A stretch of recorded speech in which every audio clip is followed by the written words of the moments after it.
जब ये chapter start हुआ था तो मैंने आपको पहले ही बताया था कि ये यूनिसेलुलर मल्टीसेलुलर ऑर्गेनिज्म में ये जो डिवीज़न ऑफ लेबर वाला जो कॉन्सेप्ट है, डिवीज़न ऑफ लेबर वाला जो कॉन्सेप्ट है, यही इलाबोरेट हो रहा है टिश्यू बनाने के लिए।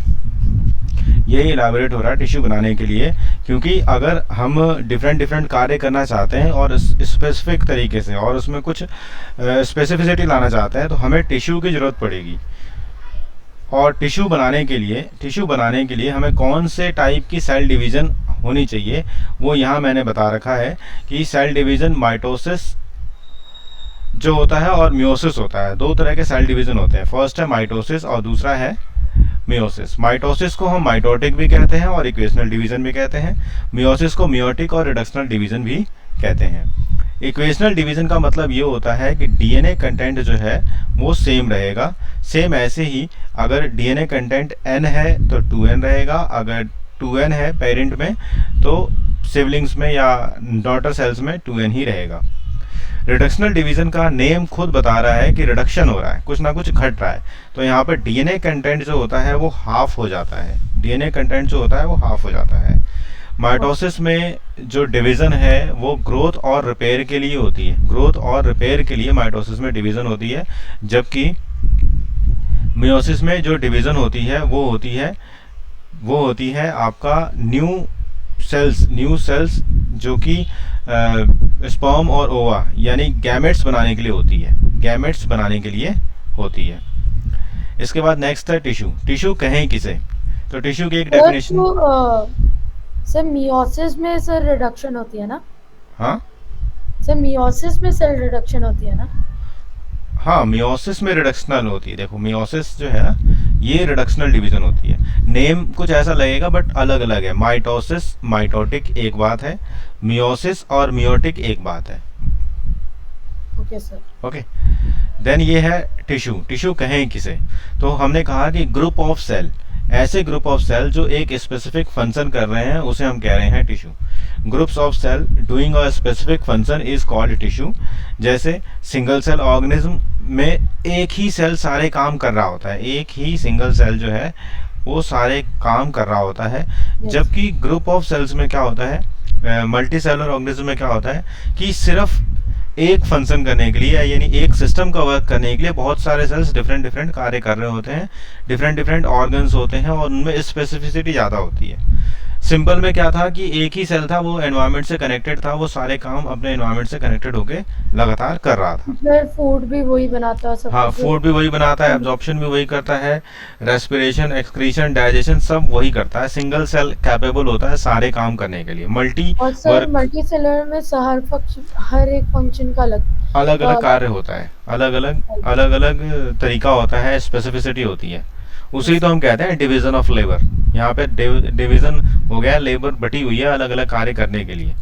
अब लंग्स जो है ना वो एक्सक्रीशन का कार्य नहीं कर सकता, ठीक है। किडनी जैसा वर्क फिल्टर नहीं कर सकता वो। तो ये टिश्यू बने कैसे? तो टिश्यू माइटोसिस डिवीजन से बने हैं, माइटोसिस डिवीजन से, जिसमें डीएनए कंटेंट सेम रहता है। टिश्यू बनने से फ़ायदे क्या हैं? लाइफ एक्सपेक्टेंसी बढ़ जाती है। किसी ऑर्गेनिज्म का लाइफ अगर कुछ दिनों का है, कुछ घंटों का है या कुछ मिनट का है तो वो ईयर्स में कन्वर्ट हो जाता है। जैसे बनियान ट्री का देखेंगे तो 200 ईयर हो जाएगा।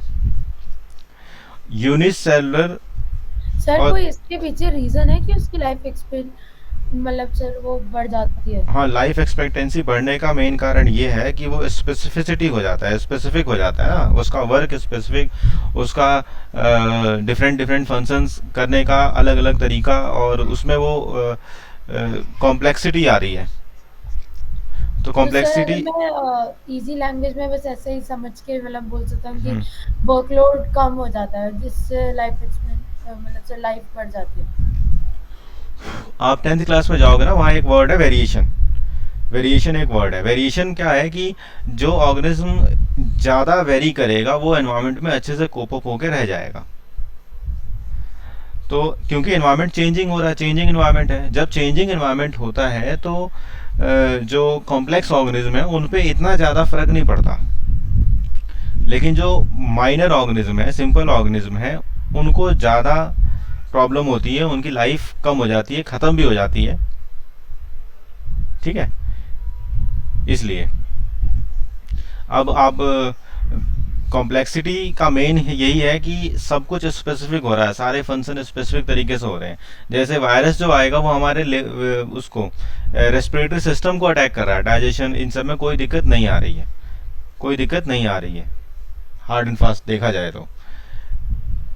ठीक है, सर बट वायरस यूनिसेलुलर है ना सर, मतलब ऐसे ही डाउट है। नहीं वायरस जो है ना, virus is not an organism, virus is not an yes organism, ये मैंने आपको वहाँ बताया हुआ है। आपकी वो जो क्लास है ना, सेल वाला चैप्टर है। सर, वो एक्चुअली आपने तब सर तब मैंने ज्वाइन नहीं करा था। हाँ, वायरस इज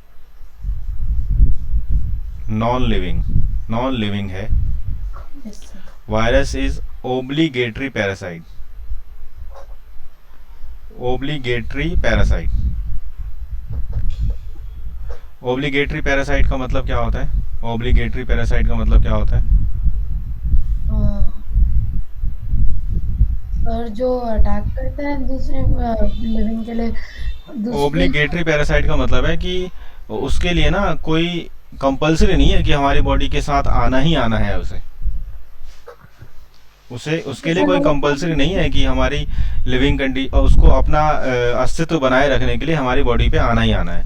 वो बाहर भी कई सालों तक, मिलियंस ऑफ ईयर तक रह सकता है और उसको कोई मतलब नहीं है। ठीक है, मतलब बाहर बहुत सारे वायरसेस हैं जो मिलियंस ऑफ ईयर से रह रहे हैं, मतलब नॉन लिविंग है ये बेसिकली। जब वो हमारे बॉडी फ्लूइड्स के साथ मिलता है तब वो लिविंग अपडेट होता है, तब उसके अंदर लिविंग कंडीशन आ जाती है। और लिविंग अपडेट होने के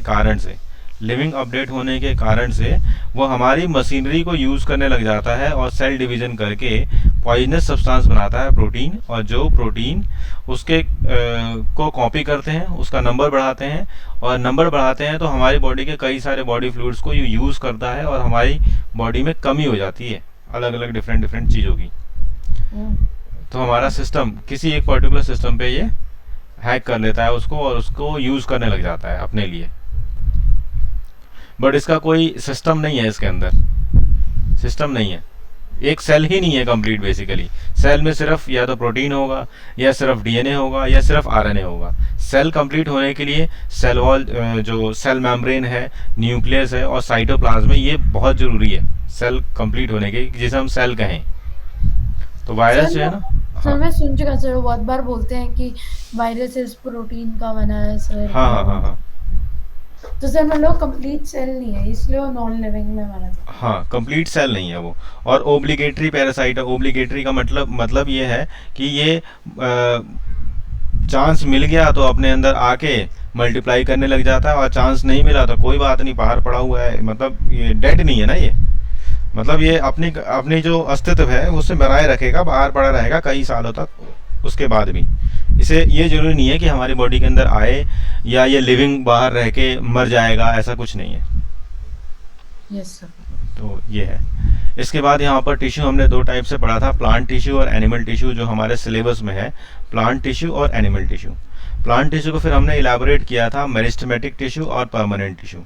इसमें मेरिस्टेमेटिक टिश्यू और परमानेंट टिश्यू में सिर्फ एक ही अंतर है, मेरिस्टेमेटिक टिश्यू ग्रो कर सकते हैं, परमानेंट टिश्यू ग्रो नहीं कर सकते, परमानेंट टिश्यू ग्रो नहीं कर सकते।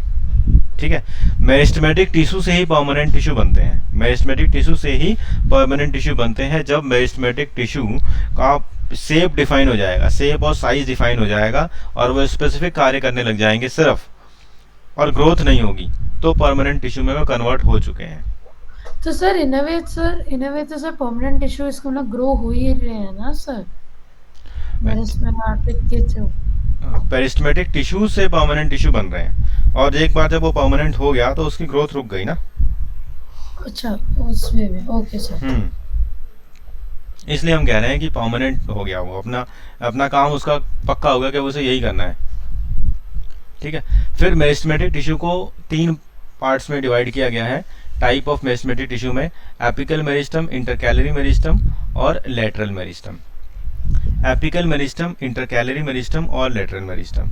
ठीक वैसे ही परमानेंट टिश्यू को भी डिवाइड किया गया है सिंपल परमानेंट और कॉम्प्लेक्स परमानेंट। सिंपल में सपोर्टिव टिश्यू, और protective tissue. Supportive tissue parenchyma, collenchyma, sclerenchyma, और प्रोटेक्टिव टिश्यू में एपिडर्मिक्स और कॉर्क। ये जो हमने बना रखा है ना चार्ट, ये चार्ट हमारे माइंड में रहना बहुत ज़रूरी है। चार्ट हमारे माइंड में रहना बहुत ज़रूरी है, तो इससे हम जल्दी से इलाबरेट भी कर पाते हैं और पढ़ भी पाते हैं। तो सबसे पहले वो एग्जाम में बहुत काम का आएगा ना। हाँ, एग्ज़ाम में बहुत काम का आएगा ये। और इसका मैं एक वो भी बनाऊंगा, आपको डिफरेंस बिटवीन कराऊंगा ना, टेबल बनाऊंगा, तो फिर उससे आपको एक व्यू हो जाएगा तुरंत कि हाँ ये चीज़ ऐसे हो रही है। Okay sir. सर अब आपने लास्ट क्लास में तो हमें डेफिनेशंस लिखवाए थे ना, डिफरेंशिएट तो नहीं करवाया था ना? क्या चीज़ बोला? सर आपने लास्ट क्लास में हमें डेफिनेशंस करवाए थे ना, डिफरेंशिएट तो नहीं करवाया था? हाँ, डिफरेंशिएट नहीं करवाया, डेफिनेशंस कराई हैं। डेफिनेशंस, उनकी वर्किंग, उनका स्ट्रक्चर बताया है, क्योंकि Yes. स्ट्रक्चर एग्जाम्स में आते हैं, पेपर में ड्रॉ करा हुआ आ जाएगा या फिर आपको ड्रॉ करने को कहा जाएगा। ठीक है। अब मेरिस्टेमेटिक टिश्यू 3 तरीके का होता है, एपिकल मेरिस्टम, इंटरकैलरी मेरिस्टम और लेटरल मेरिस्टम। एपिकल मेरिस्टम, सबसे पहले तो मेरिस्टेमेटिक टिश्यू के पास पावर होती है कि वो ग्रोथ करता रहेगा, और Yes. ग्रोथ करता रहेगा मतलब ये है कि सेल्स उसके डिवाइड होते रहेंगे, उनमें कैपेबिलिटी होती है कि सालों साल तक डिवाइड होते रहेंगे। तो अगर पौधा नया है तो उसमें मेरिस्टेमेटिक टिश्यू भर भर के होंगे और हर तरह से उसकी ग्रोथ हो रही होगी, Yes, sir. है ना। बाद में ऐसा होगा कि उसकी पर्टिकुलर जैसे लंबाई अब बढ़ गई मैक्सिमम, अब उससे ज़्यादा नहीं बढ़ सकती, या फिर मेरिस्टेमेटिक टिश्यू वर्क नहीं कर रहे, या फिर मेरिस्टेमेटिक टिश्यू के लिए जो रॉ मटेरियल चाहिए, जो कच्चा माल चाहिए उसको डेवलप होने के लिए, वो नहीं है उसके पास। अच्छा तो सर अगर इन लोग को मिलता रहे तो ये लोग बढ़ते ही रहेंगे, हाँ, मेरिस्टेमेटिक टिश्यू में बढ़ता ही रहेगा। और जब मिलना बंद हो जाएगा तो दे विल स्टॉप ग्रोइंग। हाँ, they will stop their growth. ठीक। Okay, sir. एपिकल मेरिस्टम वह मेरिस्टम है जो रूट टिप और स्टेम टिप पे पाया जाता है, रूट टिप और स्टेम टिप पे पाया जाता है। एपिकल मेरिस्टम को हम प्राइमरी मेरिस्टम भी कहते हैं, प्राइमरी मेरिस्टम भी कहते हैं, क्योंकि सबसे पहले सीड जब ग्रोथ करेगा ना तो सबसे पहले एपिकल मेरिस्टम ही बनेगा, एपिकल मेरिस्टम ही यूज में आएगा उसकी लंबाई बढ़ाने के लिए, उसकी हाइट, लेंथ, यानी अपवर्ड डायरेक्शन में और डाउनवर्ड डायरेक्शन में रूट की लेंथ बढ़ाने के लिए भी एपिकल मेरिस्टम ही काम में आएगा शुरू में। हालांकि ये वर्ड मैंने पहले इस्तेमाल नहीं किया, क्योंकि मुझे पता है ना कि कब कौन सा वर्ड इस्तेमाल करना है, क्योंकि मैं सारा कुछ एक साथ बोल दूंगा ना फिर आप लोगों को आएगा कुछ नहीं समझ सर में। इस चैप्टर में पहले से ही नाम है तो ज़्यादा कंफ्यूजन है। हाँ, आएगा कुछ नहीं, इसलिए मैंने सर आप मुझे रिपीट कर सकते हैं, एपिकल मेरिस्टम का आपने क्या बोला कि वो प्राइमरी मेरिस्टम कहा जाता है इसे। एक मिनट सर, मैं बताऊंगा इसको, अभी आप सुन लो ध्यान से, मैं बाद में सारा कुछ बताऊंगा। ठीक है, उस चार्ट को इलेबोरेट करेंगे थोड़ा सा लास्ट में, चैप्टर फिनिश हो जाएगा ना उसके बाद। In the end sir. हाँ, in the end difference between और चैप्टर को इलेबोरेट करेंगे, ताकि आपके पास सामने आ जाएगा कि हाँ ये चीज़ हो रही है ऐसे। तो इंटरकैलरी ये जो एपिकल मेरिस्टम है, ये सूट टिप और रूट टिप होता है, ये ग्रीन कलर में मैंने यहाँ पे दिखा रखा है। सूट टिप और रूट टिप होता है जो लेंथ को बढ़ाता है, लेंथ को बढ़ाने के काम आता है। इंटरकैलरी मेरिस्टम की बात करें तो intercalary meristem nodes, internodes position पे प्रेजेंट होता है, ये भी लेंथ को बढ़ाता है। जहाँ पे लीफ निकल के बाहर आ रही होती है ना, वहाँ से लेकर दूसरी लीफ निकल के बाहर आ रही होती है, तो वहाँ पे ये प्रेजेंट होता है। ये कहा जाता है कि एपिकल मेरिस्टम ही कहीं कहीं पे रुक जाता है इंटरनोड्स पोजीशन पे, और बाद में वो इंटरकैलरी मेरिस्टम में कन्वर्ट हो जाता है। सर मेरे को सर डिफरेंस नहीं पता समझ आ रहा है इतना। देखो, एपिकल मेरिस्टम लेंथ को बढ़ाता है, हाँ सर, ठीक है। मतलब जो सीड सूट टिप और रूट टिप पे होगा, ये सूट टिप और रूट टिप होगा। बीच में जो ग्रोथ हुई है ना, बीच में जो ग्रोथ हुई है वो एपिकल मेरिस्टम बढ़ता गया, ऊपर भागता गया, और नीचे बढ़ता गया तो नीचे भागता गया। बीच बीच में कहीं कहीं पे उसने डॉट्स छोड़ दिए अपने, वो डॉट्स बाद में इंटरकैलरी मेरिस्टम में कन्वर्ट हो जाते हैं, और इंटरकैलरी मेरिस्टम भी लेंथ को ही बढ़ाने का काम आता है, increase in length and branch of branches. क्योंकि ब्रांचेस की भी तो लेंथ बढ़ेगी, ऐसा थोड़ी है कि ब्रांच वहीं पर रुक जाएगा, रास्ते में ही रह जाएगा। ब्रांच भी तो फैलेगा ना, अपने आर्म्स फैलाएगा ना पौधा, तो वहां पे ये एपिकल मेरिस्टम ही इंटरकैलरी मेरिस्टम में कन्वर्ट होकर रुका रहता है, और ब्रांचेस की जो लेंथ है वो इसके हाथ में आती है, फिर ये लेंथ ब्रांचेस की लेंथ को बढ़ाता है। ठीक है, कितना आसान है ना। यस। और मैं एक साथ सारा कुछ बता दूंगा ना तो फिर आपको याद नहीं रहेगा, किसी को भी याद नहीं रहेगा। सर तो इसके वजह से inter calorie meristem sir branches और लीव के लेंथ में ग्रोथ हाँ, में रहता है और ब्रांचेस हो गया, apical लीफ के लेंथ हो गया, या कितने नंबर ऑफ लेंथ लीफ आएंगे, इन सब के लिए है ये। और सर जो हमारा प्राइमरी मतलब सर एपिकल मेरिस्टम है वो बस रूट टिप और शूट लीफ टिप उनकी लेंथ को बढ़ाने के लिए है बस। वो बस सर लीफ के लिए और रूट्स लीफ और रूट रूट्स टिप और शूट टिप जहां भी प्राइमरी ग्रोथ हो रही है, प्राइमरी ग्रोथ का मतलब है कि लीफ गया और लीफ नया आया, लीफ गया और लीफ नया आया, लीफ नया आया तो इंटरकैलरीज की वजह से आएगा, पहली बार आया तो एपिकल की वजह से आया। सर तो जब प्लांट बन रहा है पहली बार तो हाँ, तब वो एपिकल की एपिकल वजह से पूरा का पूरा प्लांट ही एपिकल मेरिस्टम होता है उस वक्त। और सर जब लीफ मान लो सर किसी हाँ, ने तोड़ दिया विल्टिंग हो कुछ रही है, दिनों बन रहा बाद है, तो फिर वो इंटरकैलरी मेरिस्टम काम कर रहा है। ओके सर अब समझ आ गया। ठीक है। उसके बाद अब आ गया लास्ट में लेटरल मेरिस्टम। जब एपिकल मेरिस्टम और इंटरकैलरी मेरिस्टम का काम हो गया तो सबसे आखिरी में आता है लेटरल मेरिस्टम। लेटरल मेरिस्टम क्या होता है कि प्लांट फुलफिल हो गया, अब उसकी हाइट पे और उसकी जो चौड़ाई है वो हाइट और उसकी आर्म्स नहीं बढ़ रहे, अब वो बीच में से बढ़ रहा है, उसकी गर्थ बढ़ रही है, गर्थ बढ़ रही है। और गर्थ बढ़ाना भी जरूरी है क्योंकि अब ये प्लांट बड़ा हो गया है, तो फूड ट्रांसपोर्ट या मिनरल ट्रांसपोर्ट, वाटर ट्रांसपोर्ट, इसका एक सीक्वेंस में होना चाहिए। जब गर्थ बढ़ेगी तो ही तो पाइप अंदर बिल्ट होंगी और वो ट्रांसफर करने के काम आएंगी। तो ये गर्थ को बढ़ाता है, ये मोटाई को बढ़ाता है लेटरल मेरिस्टम। ओके, देन ये हमारे पास permanent tissue, simple permanent tissue. अब देखो, प्लांट टिश्यू में मेरिस्टेमेटिक टिश्यू तीनों पढ़ ली, एपिकल मेरिस्टम, इंटरकैलरी मेरिस्टम और लेटरल मेरिस्टम। ये तीनों लिविंग है और लिविंग के साथ साथ इनके पास ग्रोथ की एबिलिटी है, लाइफ टाइम ग्रोथ कर सकते हैं ये। अब परमानेंट टिश्यू में दो तरह के टिश्यू होते हैं, सिंपल परमानेंट टिश्यू और complex permanent tissue. Simple permanent tissue एक ही टाइप ऑफ सेल के बने होते हैं, जबकि complex permanent tissue different types के सेल के बने होते हैं, जबकि ये फंक्शन एक ही कर रहे होते हैं। तो टिश्यू का मतलब है group of cell doing a specific function. तो ग्रुप एक ही सेल का भी हो सकता है और कई सारे सेल का भी ग्रुप एक हो सकता है। तो complex permanent tissue. Simple permanent tissue मैंने यहाँ पे भी दोबारा बताया था कि देखो, ये अल्फा टाइप के सेल्स हैं, ये बीटा टाइप के सेल्स हैं और ये गामा टाइप के सेल्स हैं। अल्फा टाइप के सेल्स इकट्ठे हो रहे हैं तो रेस्पिरेशन हो रहा है, ठीक है। ये बीटा टाइप के सेल्स इकट्ठे हो गए, ये आपका अल्फा टाइप के सेल्स इकट्ठे हो गए, और यहाँ पर आपका सिंपल परमानेंट टिश्यू है गामा टाइप का। ये तीनों ही सिंपल हैं क्योंकि सिंगल सेल का ग्रुप बन रहा है और तीनों अलग अलग कार्य कर रहे हैं, एक रेस्पिरेशन कर रहा है, एक एक्सक्रीशन कर रहा है, एक लोकोमोशन कर रहा है। सर जो आपने मेरे को परमानेंट टिश्यू की डेफिनेशन जो ग्राफ के बताई थी वही है ना, मतलब सर और कुछ तो नहीं याद करना सर इसके अंदर? नहीं, वही है।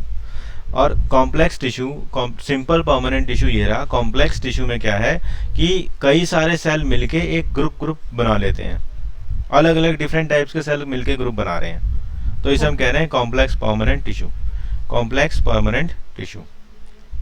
उसके बाद अब यहाँ आ जाए सिंपल परमानेंट टिश्यू में सपोर्टिव टिश्यू और प्रोटेक्टिव टिश्यू। सपोर्टिव टिश्यू का मतलब वो सपोर्ट करेंगे बेसिकली, तो पैरेन्काइमा, कोलेन्काइमा, स्क्लेरेन्काइमा, ये सपोर्ट का काम है इनका। और प्रोटेक्टिव टिश्यू में ये प्रोटेक्ट करेंगे, पानी वाटर के लॉस को प्रोटेक्ट करेंगे, बाहर से कोई जर्म्स, एनिमल्स, एक्सीडेंट ना हो, प्लांट का इंजरी ना हो, उसके लिए प्रोटेक्ट करेंगे। अब सपोर्टिव टिश्यू में पहला है पैरेन्काइमा। पैरेन्काइमा सेल्स को अगर आप देखें तो ये ओवल शेप होते हैं, इलोंगेटेड, लंबे होते हैं और लूजली पैक होते हैं। लूजली पैक मतलब इनके यहाँ पर एयर स्पेसेस होती हैं, देखो ये एयर स्पेसेस हैं, यहाँ पर एयर स्पेसेस होती हैं यहाँ पर, ठीक है। एयर स्पेसेस लेके चलते हैं, इसलिए जब कहते हैं लूजली पैक्ड। और ये मैंने बताया भी था एयर स्पेस क्यों होती हैं, एयर स्पेस क्यों होती है ये भी मैंने बताया था।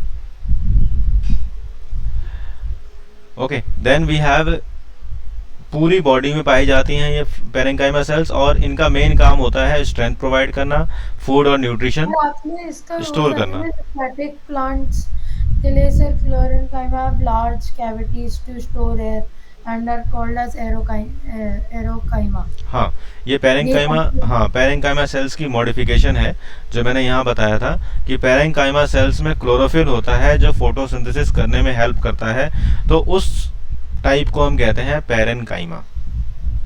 और पैरेन्काइमा सेल्स में लिखा हुआ है। हाँ, यस पेरेंकाइमा सेल्स में एयर कैविटी होती है जो फ्लोट करने में हेल्प करती है, तो उसे हम कहते हैं एरेनकाइमा, एरेनकाइमा।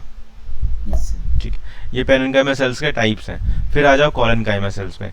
कॉलेनकाइमा सेल्स और पेरेंकाइमा सेल्स में सबसे बेसिक डिफरेंस ये है कि पेरेंकाइमा सेल्स के बीच में स्पेसेस हैं, एयर स्पेसेस हैं, कॉम्पैक्टली पैक्ड नहीं है ये, इसमें एयर स्पेसेस होती हैं। जबकि कॉलेनकाइमा सेल्स के बीच में कोई भी एयर स्पेस नहीं है, ये कॉर्नर्स पे थिक होते हैं, कॉर्नर्स पे थिक होते हैं, थिक होते हैं। और देखो ये कॉर्नर्स पे थिक है यहाँ पर।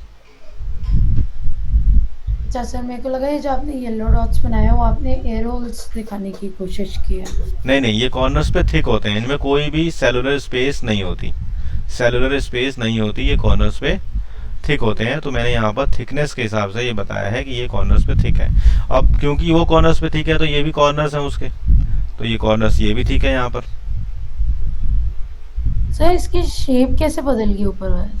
हाँ देखो, ऊपर ऊपर है TS of collenchyma, TS of collenchyma. Collenchyma cells को हमने कट किया हॉरिजेंटली, तो वो ऐसा दिख रहा है, हॉरिजेंटल कट किया। और अगर हम लॉन्गिट्यूडनल कट करें, वर्टिकल कट करें, तो ऐसा होगा।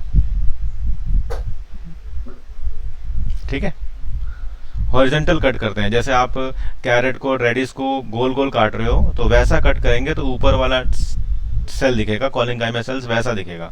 और अगर आप फ्रेंच फ्राइज की तरह काट रहे हैं ना लंबा, तो लंबा यस काटेंगे तो फिर ये कॉलेनकाइमा नीचे एलएस की तरह दिखेगा ये। Okay sir. तो इनका मेन काम है मैकेनिकल सपोर्ट, फ्लेक्सिबिलिटी प्रोवाइड करना बिना ब्रेक के। ये बैंड हो सकते हैं, ये बैंड हो सकते हैं बिना ब्रेक के, मतलब टूटेंगे नहीं। तो आप जानते हैं ना, हवा चलती है बहुत ज़्यादा, तो जो छोटे मोटे पौधे होते हैं वो नहीं टूटते जल्दी, लेकिन जो बड़े लंबे चौड़े हो जाते हैं उनके ट्रंक में कॉलेनकाइमा खत्म हो जाता है, तो ज़्यादा फ्लेक्सिबिलिटी नहीं होती उनके पास, स्ट्रेंथ होती है, सर मजबूती कैसे होती है। खत्म हो जाते हैं? मतलब सर वो परमानेंट में कन्वर्ट हो गए ना, ओ यस। मैक्सिमम परमानेंट में कन्वर्ट हो गए, तो फिर वो फ्लेक्सिबिलिटी इतनी नहीं रहती जो पहले ज़्यादा रहती है। यस ठीक है, ये मैंने बताया था कि वेन्स और बीच में होता है मिडरिब, और यहाँ पर ये जो सेल होते हैं कॉलेनकाइमा सेल्स होते हैं, जो इससे ये अटैच होता है। तो जितनी भी तेज हवा चले तो लीफ इतनी आसानी से नहीं गिरेगी, लीफ तब गिरेगी जब ये सूख जाएगी और कॉलेनकाइमा सेल्स जो हैं वो डेड हो जाएंगे, तब होगा ये, सर तब वो लीफ गिर जाएंगे, विल्टिंग होगी फिर। सर वो इसलिए कहते हैं कि ड्राई लीव्स फॉल हो जाते हैं। हाँ, ड्राई लीव्स फॉल हो जाते हैं तब। सर तो मतलब जब भी लीव्स ड्राई हो जाए तो मतलब कॉलेनकाइमा खत्म हो गया इसलिए वो नीचे गिर जाता है, क्योंकि उनकी फ्लेक्सिबिलिटी खत्म हो गई। जितना भी इम्पोर्टेंट चीज होगा ना इस लीफ के अंदर, वो सारा प्लांट अपने पास ले लेता है, एब्जॉर्ब कर लेता है। और जितना भी उसके पास वेस्ट बनता है वो डेड वाले पार्ट में भेजना चालू कर देता है, ताकि वो गिरेगा तो डेड एक्सक्रीशन हो जाएगा ना, बेसिकली उसका एक तरीके से एक्सक्रीशन हो जाएगा। Yes sir. इसलिए तो इसलिए मतलब वो, जितना भी इसका वेस्ट होगा हाँ, वो साथ उसमें में। भर देगा, जिसमें जिसकी लाइफ खत्म होने वाली है उसमें भर देगा वो। तो सर जिसकी अगर किसी लीव की खत्म होने वाली है तो उसमें डालता रहेगा। हाँ ओके सर। ठीक है, इसका स्टोरेज हो गया, इसका क्लोरोफिल वर्क हो गया, जो भी मिनरल न्यूट्रिशन होगा वो सारे अपने पास एब्जॉर्ब करके इसमें वेस्ट को भरना चालू कर देगा, क्योंकि इसकी लाइफ जो है ना वो एंड पे आ रही है, तो फिर वो इस तरीके से करेगा। Yes sir. फिर इसके बाद है आपका स्क्लेरेनकाइमा सेल्स। स्क्लेरेनकाइमा सेल्स जो होते हैं ये डेड होते हैं, नैरो होते हैं और इलोंगेटेड होते हैं। देखो कॉर्नर पे ये नैरो दिख रहे हैं, यहाँ पर नैरो, ये भी नैरो है, देखो यहाँ पर। यस सर, सर मैंने ड्रॉ कर रखा। और इलोंगेटेड होते हैं, इलोंगेटेड मतलब लंबे होते हैं, लंबे। सर आप कैसे ये एग्जाम में वो पूछ सकते हैं कि ड्रॉ करो टीएस एंड एलएस? ड्रॉ किया हुआ आता है मैक्सिमम टाइम में। ये पूछते हैं कि ये आप इसकी शेप कैसे पहचान के बता रहे हो कि ये स्क्लेरेनकाइमा सेल्स हैं या कैसे हैं, कैसे पहचानते हो। तो उसके लिए जैसे आपको मैं ड्रॉ करा हुआ आना चाहिए, ड्रॉ करना सीखना चाहिए, क्योंकि वो जब तक ड्रॉ नहीं होगा तब तक आप विजुअल करते करते ज़्यादा देर तक टिक नहीं सकते। जैसे मैंने आइडेंटिफिकेशन के लिए एक बार ड्रॉ करके जा सकते चाहे रफली ड्रॉ करो, मैंने भी यहाँ पर रफली ही ड्रॉ करके दिखाया है कि मैं इस पेन टैबलेट के यूज़ से इतना सटीक तो ड्रॉ नहीं कर पाऊंगा, बट मैं रफली डिफरेंट कलर से ड्रॉ करके आपको बता दूंगा कि हाँ ये इस तरीके से ड्रॉ करना मैक्सिमम सेट होगा। ठीक है। स्क्लेरेंकाइमा सेल्स के सबसे पहले हैं कि ये डेड होते हैं, नैरो इलैंगेटेड होते हैं। इनकी सेल वॉल जो होती है ना वो लाइनिन की बनी होती है, लाइनिन की बनी होती है। लाइनिन की बने होने के कारण से ये बहुत हार्ड होते हैं। अब हार्ड देखो, पहले मेरिस्टम आए, फिर मेरिस्टम के बाद परमानेंट आए, परमानेंट में पैरेंकाइमा आया, फिर कॉलनकाइमा आया, फिर स्क्लेरेंकाइमा आया। सर आपने बताया था एक कोकोनट का होता है, सर मेरे को याद आ हाँ गया। हाँ, इसके हाँ वेस्कुलर बंडल्स या वेन्स ऑफ लीफ या हार्ड कवरिंग सीड में पाया जाता है। कोकोनट हस्क जो है ना वो एक सीड ही है बेसिकली, और जो भी सीड होता है उसके ऊपर का जो हार्ड कवर है वो स्क्लेरेंकाइमा ही होता है। सर जो कवरिंग है कोकोनट का, कोकोनट की जो कवरिंग है ना वो सीड का कवर है बेसिकली। अंदर जो उसका पानी है उसमें बहुत सारे न्यूक्लियस हैं, लेकिन एक ही सेल है, वो सेल एक है बट न्यूक्लियस बहुत ज़्यादा है। ये डिफेक्ट ऑफ सेल डिवीजन होता है जिसके अंदर न्यूक्लियस डिवाइड करता रहता है, करता रहता है, करता रहता है, बट सेल डिवाइड नहीं हो पाता, उसकी सेल मेम्ब्रेन डिवाइड नहीं हो पाती। इसलिए एक ही सेल में बहुत सारे न्यूक्लियस हो जाते हैं, मल्टी न्यूक्लिएट हो जाता है वो, बट डिवीजन ना होने के कारण से सिंगल सेल ही होता है वो। ठीक है, वो कोकोनट वाला है, वो आप आगे की क्लासेस में पढ़ेंगे, बाद में जब पढ़ेंगे तब। ठीक है।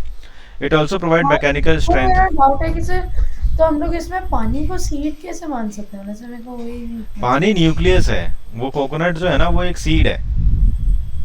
Okay sir. पानी न्यूक्लियस से है वो basically. Okay okay sir. Next, protective tissue. पानी साइटोप्लाज्म जैसा नहीं हो जाएगा क्योंकि वो लिक्विड है? हाँ, तो बेसिकली न्यूक्लियस से भरा हुआ है वो। साइटोप्लाज्म की मात्रा कम है साइटोप्लाज्म वाटर जो भी है, लेकिन वो न्यूक्लियस जो हमें मैक्सिमम कंटेंट उसका न्यूक्लियस है। यस। और भी चीज़। ठीक है। प्रोटेक्टिव टिश्यू में एपिडर्मिक्स और हमने कॉर्ड की बात करी थी। एपिडर्मिक्स सभी जगह पे ऊपर वाली जो लेयर है, सभी जगह पे, चाहे वो रूट हो, स्टेम हो, लीफ हो, सभी जगह पे जो ऊपर वाली लेयर होती है ना उसे हम कहते हैं एपिडर्मिक्स। चाहे वो लीफ हो, स्टेम हो, कोई भी पार्ट जिसमें सबसे ऊपर वाली लेयर होती है वो एपिडर्मिक्स होती है। एपिडर्मिक्स क्या करती है? इंजरी से या बाहर से कोई जर्म एंट्री कर रहा है या फिर वाटर लॉस हो रहा है उससे हमें बचाती है। तो एपिडर्मिस के ऊपर हम कह सकते हैं एक वैक्सी लेयर होती है जिससे पानी ज़्यादा से ज़्यादा इवापोरेट नहीं होगा और वो डेसिकेशन यानी जो हम कहते हैं ना डिहाइड्रेशन, तो डिहाइड्रेशन से बचाएगा। Okay sir. ठीक है। सर मतलब पानी बाहर जाने से? हाँ, पानी बाहर जाने से बचाएगा। धूप में प्लांट है और वो इतना पानी इवापोरेट करे जा रहा है, करे जा रहा है, करे जा रहा है, तो उसको कम करेगा एपिडर्मिस, जितनी ज़रूरत है उतना ही कर पाएगा। Okay sir. सनी डे में प्लांट जो है ना वो अपने 50 टाइम्स पानी को, अपने वेट का 50 टाइम्स पानी भी इवेपोरेट कर देता है कई बार। Sir can you repeat? हाँ, सनी डे में क्या होता है कि अपने वेट का 50 टाइम्स तक पानी इवेपोरेट कर देता है वो। तो सर वो प्लांट डिहाइड्रेट नहीं हो जाता? नीचे से निकाल यूज करता रहा ना, नीचे से पानी ले लेके इवेपोरेट करता रहा। यूकेलिप्टस ट्री जो होती है इसकी कैपेबिलिटी सबसे ज़्यादा होती है। इसको कीचड़ वाले एरिया में भारत सरकार ने हर जगह कीचड़ वाले एरिया में लगाया गया ताकि पानी ज़्यादा से ज़्यादा इवेपोरेट करके बाहर को एक्सक्रीट कर दे। तो आपने देखा होगा जब ट्रेन से आप जाते होंगे तो गड्ढे जो है ना, ट्रेन की हाइट जो ट्रैक बनाया गया वो हाइट पे बनाया गया और साइड में गड्ढे हो गए, तो उन गड्ढे में यूकेलिप्टस के पेड़ लगाए गए ताकि उन पानी को एब्जॉर्ब करके वो इवेपोरेट कर दे और गड्ढे में पानी इकट्ठा ना हो।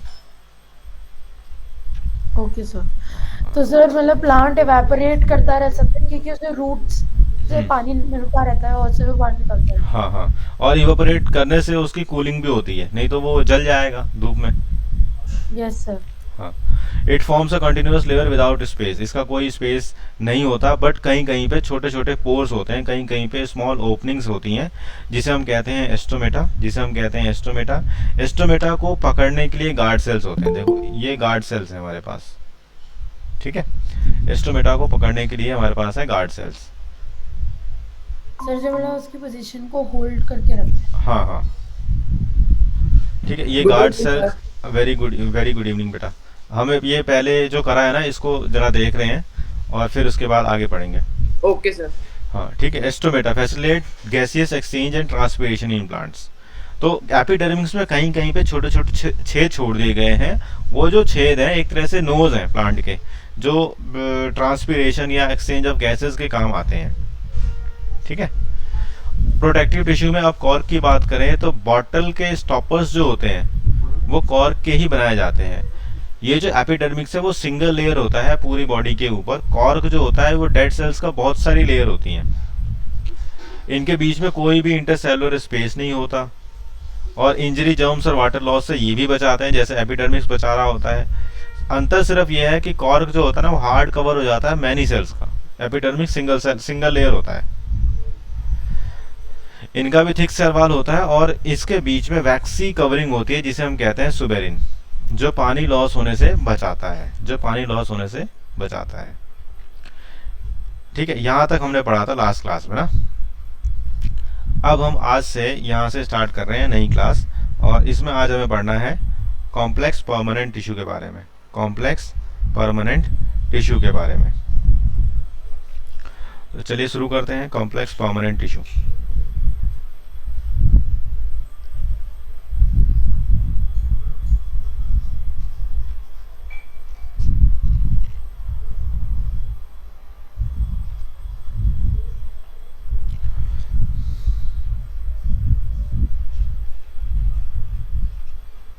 Complex permanent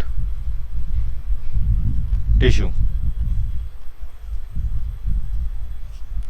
complex permanent tissue में हमने पढ़ा था कॉम्प्लेक्स परमानेंट टिश्यू जो होते हैं वो सिंपल से ही बने हैं, बट ये बहुत सारे सेल्स को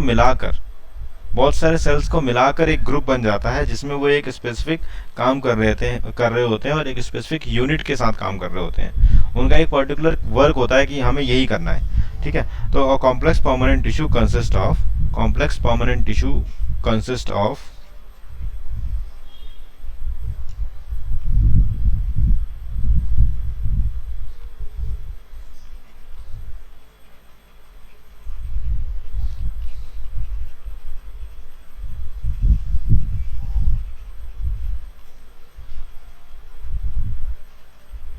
complex permanent tissue consists of different types of living as well as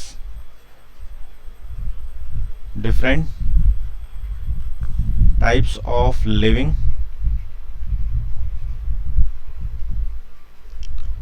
as well as dead cells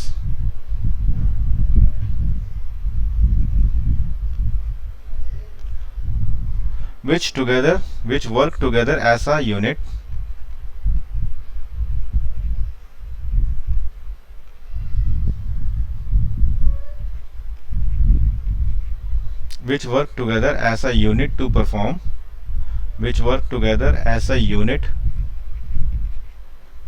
to perform a common function क्या आपने क्या लिखा है? Different types of living as well as dead cells, different types of living as well as dead cells।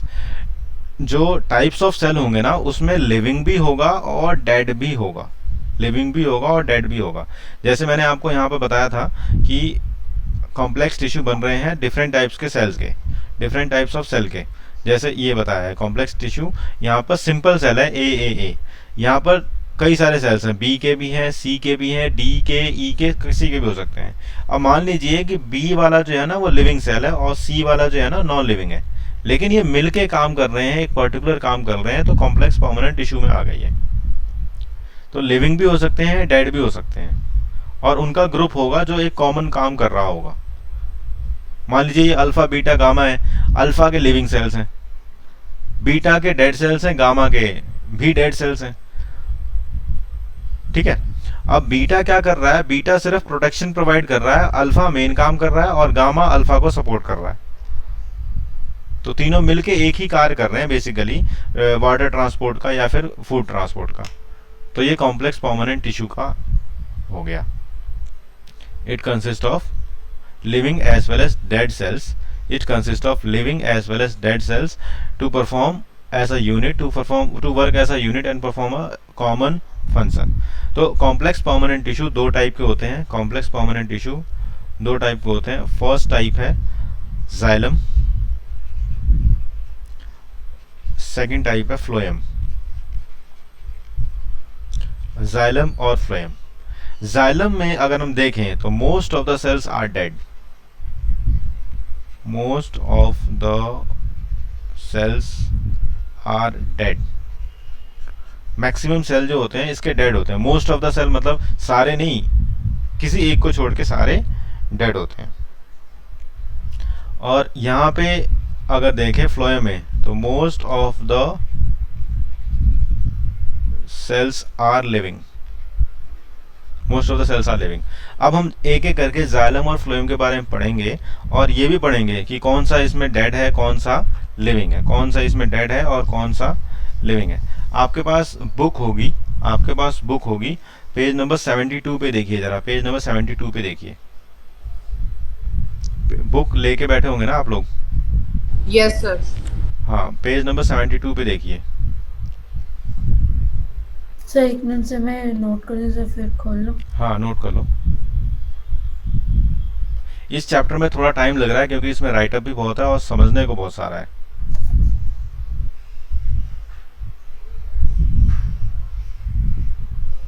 और sir हर एक type से आप ये अरेज क्यों कर रहे हो? ये मैंने कॉपी किया है और नेक्स्ट स्लाइड पे इसलिए इरेज कर रहा हूँ। मैं दिखाऊं, पीछे वाला दिखाऊं, ये रहा।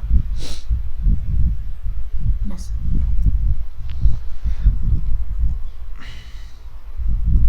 जाइलम और फ्लोएम। जाइलम बेसिकली, जाइलम का मेन कार्य है वाटर और न्यूट्रिएंट्स, वाटर और मिनरल्स ट्रांसपोर्ट करना। वाटर और मिनरल्स, अब पानी के साथ मिनरल्स घुले हुए होते हैं और ये ट्रांसपोर्ट करने का काम करता है। जाइलम का मेन काम ये है। और क्योंकि पानी नीचे से ऊपर की तरफ ट्रांसफर होगा, अब लीफ से नीचे की तरफ तो आएगा नहीं, तो इसलिए जाइलम का जो ट्रांसपोर्ट होता है ना वो एक ही डायरेक्शन में होता है, नीचे से ऊपर, डाउनवर्ड, डाउन से अप, यानी अपवर्ड डायरेक्शन में ये ट्रांसफर करता है। फ्लोएम जो है ना वो फूड को ट्रांसपोर्ट करता है, फूड को ट्रांसफर करता है। अब फूड को ट्रांसफर करता है, लीफ से करेगा, जाहिर सी बात है, जहां भी लीफ होगी वो फूड ट्रांसफर करेगी। अब लीफ ऊपर भी हो सकती है और नीचे साइड में भी हो सकती है, और नीचे साइड में है तो उसके नीचे रूट को भी उसे फूड देना है। और अगर मान लो नीचे साइड में है, ऊपर अभी लीफ डेवलप नहीं हुई है, तो नीचे से उसे ऊपर, सबसे ऊपर साइड में भी फूड को देना है। तो फ्लोएम का जो ट्रांसपोर्ट होता है ना वो दोनों साइड होता है, ऊपर की तरफ भी और नीचे की तरफ भी, ऊपर की तरफ भी और नीचे के तरफ भी। तो ये दो मेन डिफरेंस इसके हैं, xylem for water and mineral transport, phloem for food transport. Xylem की जो डायरेक्शन होती है वो सिंगल डायरेक्शन होती है, यूनी डायरेक्शनल, एक तरफ कोई फूड को ट्रांसफर करता है, जबकि फ्लोएम जो है वो दोनों तरफ करता है, ऊपर भी और नीचे भी। फिर जाइलम जो टिश्यू है इसके अंदर कौन कौन से सेल्स आते हैं इसको हम जानेंगे, फ्लोएम के अंदर कौन कौन से सेल्स आते हैं इसको हम जानेंगे, और फिर ये जरूर बताएंगे कि इसमें डेड सेल्स कौन से होते हैं और लिविंग सेल्स कौन से होते हैं। तो चलिए नेक्स्ट स्लाइड पे हम लिखते हैं जाइलम। नेक्स्ट स्लाइड पे लिखते हैं जाइलम।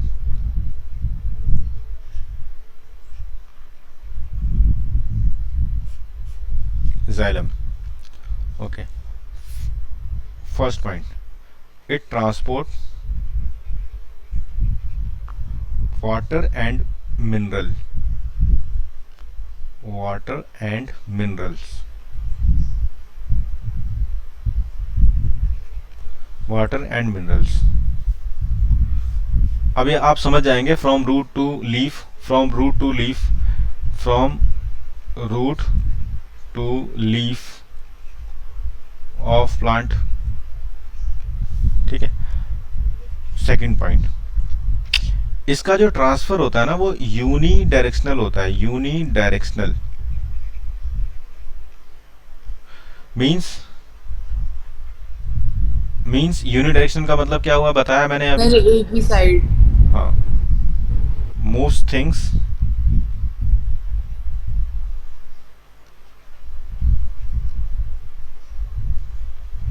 इन वन डायरेक्शन, जैसे वन डायरेक्शन, जैसे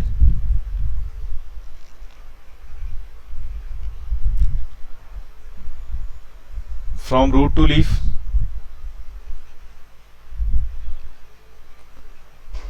रूट टू लीफ, एक ही डायरेक्शन में काम होता है इसका। तीसरी चीज, टाइप्स ऑफ सेल। कौन कौन से टाइप्स ऑफ सेल हैं इसके अंदर, कौन कौन से टाइप्स ऑफ सेल हैं इसके अंदर? तो इसके अंदर पाए जाते हैं ट्रैकेट्स, इसके अंदर पाए जाते हैं वेसल्स, इसके अंदर पाए जाते हैं पेरेंकाइमा। पेरेंकाइमा है तो इसको हम कहेंगे जाइलम पेरेंकाइमा, जाइलम का पेरेंकाइमा है ये।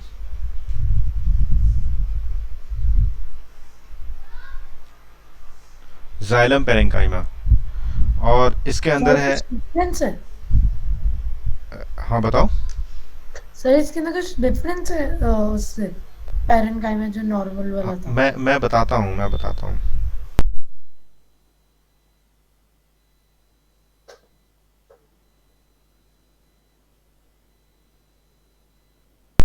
जाइलम पेरेंकाइमा, उसके बाद है जाइलम पेरेंकाइमा, फिर है xylem sclerenchyma, xylem sclerenchyma. Xylem sclerenchyma को हम फाइबर्स भी कहते हैं, फाइबर्स भी कहते हैं, ठीक है। अब देखो ट्रैकेट्स वेसल्स, ट्रैकेट वेसल्स का आपको डायग्राम दिख रहा होगा वहां पे, ट्रैकेट वेसल का डायग्राम आपको बुक में दिख रहा होगा, कुछ इस तरीके का है, कुछ इस तरीके की ट्रैकेट्स हैं, दिख रहा है आपको ट्रैकेट्स?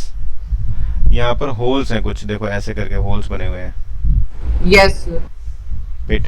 और अगर वेसल्स की बात करें तो वेसल्स भी ऐसे लॉन्गिट्यूडनल ही हैं, वेसल्स भी ऐसे लॉन्गिट्यूडनल बना रखा है इन्होंने, देखो ऐसे करके सिलेंड्रिकल फॉर्म में, देखो ऐसे ऐसे लाइंस हैं और बीच में पिट्स बहुत ज़्यादा हैं, पिट्स छेद हैं यहाँ पर, ठीक है।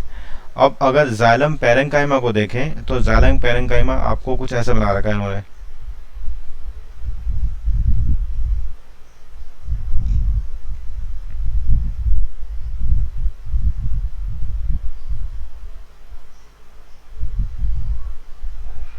है ना, ऐसे कुछ बना रखा है। बीच बीच में यहाँ पे इन्होंने न्यूक्लियस दिखा दिया और साइटोप्लाज्म दिखा दिया, कुछ ऐसे। ये तीन है, ट्रैकेट्स, वेसल्स और जाइलम पेरेंकाइमा। ट्रैकेट्स, वेसल्स और जाइलम पेरेंकाइमा, ये इन्होंने तीनों बता दिए। अब होता क्या है कि जाइलम पेरेंकाइमा को छोड़कर, ये जो जाइलम पेरेंकाइमा है इसको छोड़कर बाकी सारे जो है ना वो डेड है।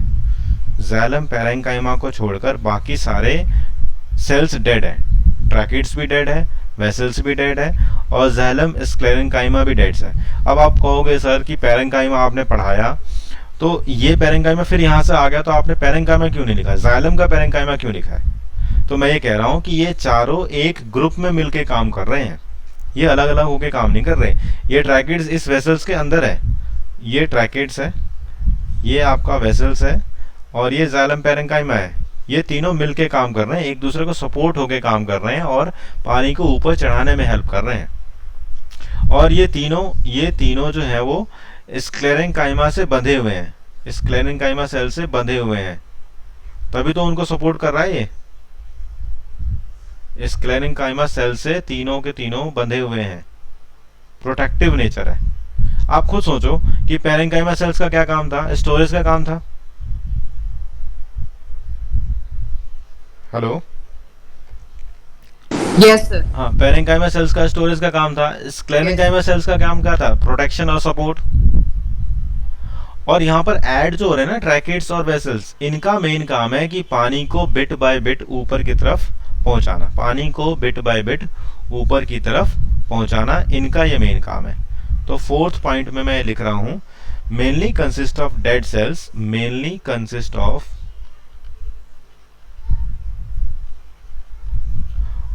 dead cells, mainly consist of dead cells except xylem parenchyma। ये याद रखना है। जाइलम पेरेन्काइमा को छोड़ के बाकी सारे जो हैं वो डेड है।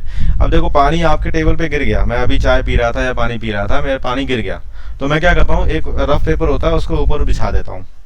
तो रफ पेपर बिछाने से क्या होता है बताओ, रफ पेपर बिछाने से क्या होगा? सर वो अब्सॉर्ब कर लेता है। वो एब्जॉर्ब कर लेगा। तो एब्जॉर्ब करने वाला टिश्यू कौन सा होगा उसके अंदर?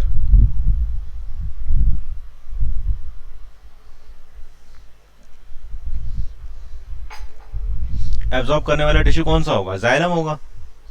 और जाइलम में भी कौन सा होगा? Tracheid vessels yes sir. या फाइबर्स होंगे जो पानी को एब्जॉर्ब करेंगे। फाइबर्स तो पानी को एब्जॉर्ब नहीं करेगा, वो तो बहुत टफ होता है, उसके अंदर स्पेस ही नहीं है। तो इसलिए ये पानी और वाटर और मिनरल ट्रांसपोर्ट के काम आता है। और इसको लिविंग होने की क्या जरूरत है? लिविंग होके क्या क्या होगा? कुछ नहीं होगा। पेपर हमारे पास कितने सालों से पड़ा रहता है, तब भी हम उससे एब्जॉर्ब कर सकते हैं चीजों को, है ना। तो डेड क्योंकि लिविंग रहेगा तो उसको एनर्जी देनी पड़ेगी, माइटोकॉन्ड्रिया ये सारा काम करेगा, तो इतने जरूरत ही नहीं है, वो तो नॉर्मली काम कर रहा है। एक होता है कैपिलरी एक्शन, ध्यान रखो मैं क्या बोल रहा हूं यहाँ पे। कैपिलरी एक्शन, कैपिलरी एक्शन ये कहता है कि ये ड्रॉप है, इसके आसपास कोई बाजू में ड्रॉप आएगा तो वो आपस में अट्रैक्ट करके चिपक के एक बड़ा ड्रॉप बना लेंगे।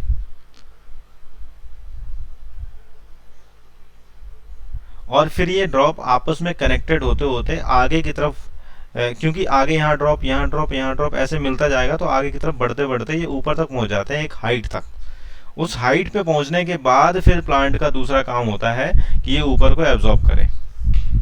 ठीक ऐसे ही आपने पानी गिरा हुआ है और आपने एक बॉल बना के एक पेपर को रख दिया, तो नीचे से पहले बॉल गीली होती है, फिर धीरे धीरे वो पानी ऊपर चढ़ के ऊपर वाले हिस्से को भी गीला कर लेता है, देखा होगा आपने। Yes sir. सर अभी आपने जो बोला सर, आप एक बार रिपीट करोगे सर? मेरा इंटरनेट एकदम से सर अटक गया, सर मेरे को आवाज भी नहीं। अच्छा देखो, ये मैंने बताया कैपिलरी एक्शन बहुत इम्पॉर्टेंट होता है, हालांकि इस क्लास में इतना ज़्यादा इसका मतलब नहीं है, बट फिर भी मैं बताता हूँ। ये एक वाटर ड्रॉप है, यहाँ पे भी एक वाटर ड्रॉप है। कैपिलरी एक्शन ये कहता है कि ये वाटर ड्रॉप आपस में अट्रैक्ट होंगे और एक ट्यूब होगी, एक ऐसी ट्यूब होगी, उसमें ये एब्जॉर्ब होंगे, और जैसे ही ये एब्जॉर्ब होंगे तो ये ट्यूब ऑटोमेटिकली इसे आगे की तरफ भेज देगी, आगे की तरफ इसे भेज देगी। तो इससे क्या होगा कि एक समय आएगा कि यहाँ पे जब पानी इकट्ठा होगा तो वो ऑटोमेटिकली कुछ हाइट तक पानी ऊपर ऑटोमेटिकली पहुंच जाएगा, कुछ हाइट तक जाएगा। अब 100 फीट तक तो नहीं जाएगा, 100 फीट के लिए तो अलग कंडीशन होती है। तो इसको हम कहते हैं कैपिलरी एक्शन, इसको हम कहते हैं कैपिलरी एक्शन, कैपिलरी एक्शन। अब देखो, ध्यान से देखो, यहाँ पर पानी गिर गया, ऐसे पानी गिर गया, ठीक है, और यहाँ पर मैंने पेपर का एक बॉल बनाया, ऐसे रख दिया, बॉल इसके ऊपर रख दिया, बॉल। अब होगा क्या, बॉल पहले नीचे से गीली होगी, ठीक है, होगी। नीचे से गीली होने के बाद ये पानी ऑटोमेटिकली ऐसे ऊपर की तरफ भी पेपर को कवर कर लेगा।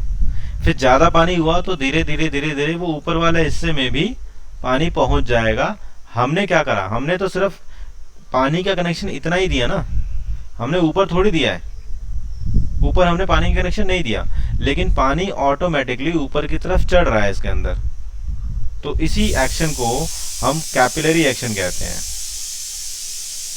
कैपिलरी एक्शन कहते हैं इसी एक्शन को, जिसमें पानी ऑटोमेटिकली बिना ताकत के, बिना एनर्जी दिए, बिना एनर्जी ट्रांसफर के ऑटोमेटिकली ऊपर चढ़ता रहता है, क्योंकि वाटर ड्रॉपलेट्स जो होते हैं वो आपस में एक दूसरे से इंटरेक्ट करके ऊपर की तरफ चढ़ते हैं। तो यही मैंने बताया कैपिलरी एक्शन। तो सेम यहाँ भी ऐसी होता है, ट्रैकिड और वेसल्स के पिट में पानी ऑटोमेटिकली पहुंचता है और ऊपर की तरफ ये कुछ हाइट तक लेके जाते हैं। फिर उसके बाद दूसरी एनर्जेटिक चीज़ें होती हैं जो इसको पानी को ऊपर लेके जाती हैं, वो आपको नेक्स्ट क्लास यानी 10th में पढ़ने को मिलेगा। यहाँ पे सिर्फ ये पढ़ना है कि वाटर और मिनरल ट्रांसपोर्ट के काम आता है, इसमें कौन से सेल्स हैं, कौन से सेल लिविंग है, कौन से डेड है, ठीक है। इसका फंक्शनरी यहाँ पे नहीं है, क्योंकि चैप्टर फिर खत्म नहीं होगा, बहुत बड़ा चैप्टर हो जाएगा ना, उन्होंने इसीलिए पार्ट्स में डिवाइड कर रखा है कि इसको यहाँ बताएंगे, इसको यहाँ बताएंगे, ठीक है। Have you all noted? Yes, sir. अब फ्लोएम की बात करते हैं कि फ्लोएम क्या करता है।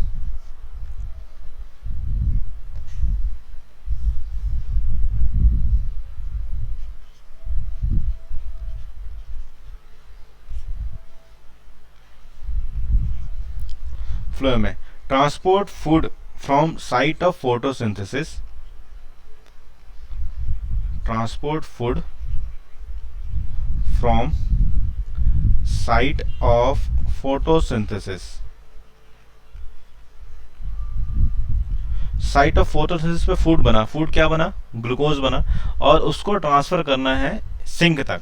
Site of photosynthesis to sink, sink मतलब जहां पे उसकी जरूरत है, वो ऊपर भी हो सकता है और नीचे भी हो सकता है, ऊपर भी हो सकता है और नीचे भी हो सकता है। अब दूसरा पॉइंट, ट्रांसपोर्ट कैसा होगा, बाय डायरेक्शनल होगा। बाय डायरेक्शनल बता दीजिए, बाय डायरेक्शनल होगा तो बाय डायरेक्शनल बता दीजिए। बाय डायरेक्शनल मतलब बोथ वे, Sir, दोनों sides. हाँ Yes. बोथ वे, कुछ इस तरीके का ट्रांसफर है, ऐसे भी और ऐसे भी। यहाँ पे कोई चीज रखी है तो फॉरवर्ड भी जा सकती है, बैकवर्ड भी जा सकती है, अपवर्ड भी जा सकती है और डाउनवर्ड भी जा सकती है, अपवर्ड भी जा सकती है और डाउनवर्ड भी जा सकती है। ठीक है। Third thing, types of cell, types of cells, कौन कौन से टाइप्स ऑफ सेल्स होंगे इसके अंदर। सर आपने पहले पॉइंट में फ्रॉम के बाद क्या लिखा है, transport from site of photosynthesis, site of photosynthesis, ये लिखा है साइट ऑफ फोटोसिंथेसिस, मतलब फोटोसिंथेसिस जहां हो रहा है वहां से सिंक की तरफ जाएंगे ये। ठीक है। टाइप्स ऑफ सेल्स में सीव, टाइप्स ऑफ सेल्स में पहला मैं लिख रहा हूं सीव, सीव जानते हो किसे कहते हैं, सीव सेल्स या सीव ट्यूब्स, सीव सेल्स या सीव ट्यूब्स। दूसरा कंपेनियन सेल्स, कंपेनियल सेल्स। तीसरा है फ्लोएम पैरेंकाइमा,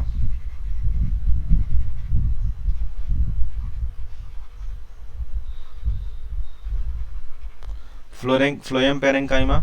और चौथा है phloem fibres, fibres, phloem parenchyma, phloem fibres, ये चार हैं। ठीक है। अब इसका जो लास्ट पॉइंट है वो ये कहता है, वो लास्ट पॉइंट है वो ये इंपॉर्टेंट है, वो ये कहता है mainly consist of living cells, mainly consist of living cell, mainly consist of living cell except phloem fibers,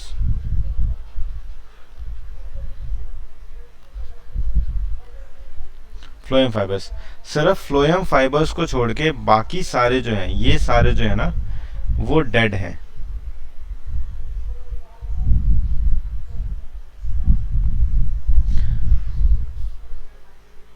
mainly consist of living cell except phloem fibres, ये डेड है और ये लिविंग है, लिविंग है। तो आप खुद बताओ कि यहाँ पर मैंने बताया कि xylem parenchyma, xylem parenchyma living है, और यहाँ मैंने बताया कि फ्लोएम पैरेंकाइमा लिविंग है। समझ में आ रहा है मैं क्या कह रहा हूँ। जाइलम पैरेंकाइमा लिविंग है, फ्लोएम पैरेंकाइमा लिविंग है। अगर मोटा मोटी देखा जाए, मोटे तरीके से देखा जाए तो मैं तो यही कह रहा हूँ ना, पैरेंकाइमा लिविंग होता है, पैरेंकाइमा लिविंग होता है। हाँ, और फाइबर्स डेड होते हैं, फाइबर्स चाहे कहीं भी हो वो डेड ही होंगे, फाइबर्स चाहे कहीं भी हो वो डेड ही होंगे। ठीक है। तो ये मैंने बता दिया फ्लोएम का। अब मैंने प्लांट टिश्यू कंप्लीटली कवर करा दिया, अब हम बात करेंगे एनिमल टिश्यू की। प्लांट टिश्यू कवर करा दिया, अब एनिमल टिश्यू की बात करेंगे। सर आप एक मिनट स्लाइड पर रखोगे सर, मैं एक मिनट लिख देता हूँ। हाँ, ये आपको रिकॉर्डेड मिल जाता है, नोट आराम से कर सकते हैं तसल्ली से, क्योंकि ये सर जो, एक्चुअली सर मैं अभी 3 डेज के बिजी हूँ ना, तो सर अभी क्लास में ही खत्म कर देता हूँ। हाँ। अब एनिमल टिश्यू, एनिमल टिश्यू आप बुक में देख रहे होंगे, तो एनिमल टिश्यू में आपका 4 तरह के मेन टिश्यू होते हैं, चाहे कोई सा भी एनिमल हो, लेकिन टिश्यू सिर्फ 4 तरह के ही होंगे। वो होगा nervous tissue, muscular tissue, connective tissue और epithelial tissue. Nervous tissue, muscular tissue, connective tissue और एपिथेलियल टिश्यू। बुक में सबसे पहले इन्होंने दे रखा है एपिथेलियल टिश्यू। बुक में सबसे पहले इन्होंने दे रखा है एपिथेलियल टिश्यू। अब एपिथेलियल टिश्यू की बहुत सारी टाइप है और सबसे ज़्यादा अगर टिश्यू का नंबर देखा जाए तो वो एपिथेलियल ही होता है। सबसे ज़्यादा अगर टिश्यू का नंबर देखा जाए तो वो एपिथेलियल टिश्यू ही होता है सबसे ज़्यादा। एपिथेलियल का मतलब क्या होता है? एपिथेलियम का मतलब ये होता है कि एक कवरिंग है, एक सिंगल कवरिंग है, ठीक है। हर चीज़, जो भी चीज़ आपके, जैसे आप ड्राइंग बनाते हैं, जो ड्राइंग बनाने के ऊपर एक ब्लैक कलर से आउटलाइन करते हैं ना, तो सेम ऐसे ही हमारे बॉडी की हर चीज़, चाहे वो कोई ऑर्गन हो या कोई सेल हो, उसके ऊपर की जो कवरिंग है उसे हम एपिथेलियल टिश्यू कहते हैं। सिंगल सेल है तो उसे प्लाज्मा मेम्ब्रेन कह दिया, और जैसे ही दो सेल्स आपस में मिले, एक ग्रुप बना, उनके ऊपर का जो कवर है वो एपिथेलियल टिश्यू हो गया। उनके ऊपर का जो कवर है वो एपिथेलियल टिश्यू हो गया। तो अब मैं एनिमल टिश्यू में आपको एक चार्ट बनाता हूँ। कोशिश करूँगा कि इस चार्ट में सारी चीज़ें आ जाए सामने, क्योंकि बहुत बड़ा चार्ट बन रहा है, लेकिन सामने आ जाए ये कोशिश पूरी है, ठीक है। पूरा ऊपर से पेज यूज़ कर लेते हैं।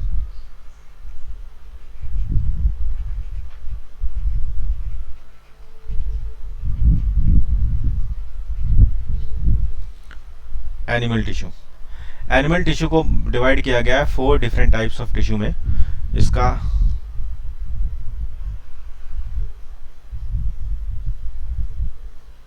फर्स्ट है एपिथेलियल,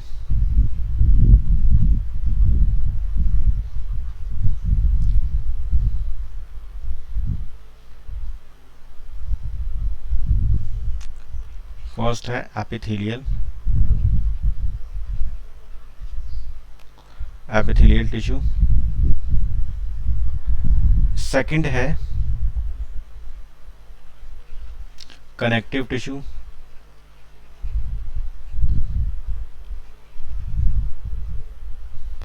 कनेक्टिव टिश्यू।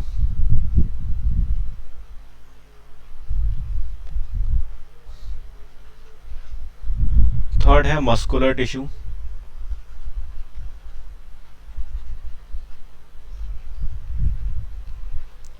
और फोर्थ है और लास्ट है नर्वस टिश्यू।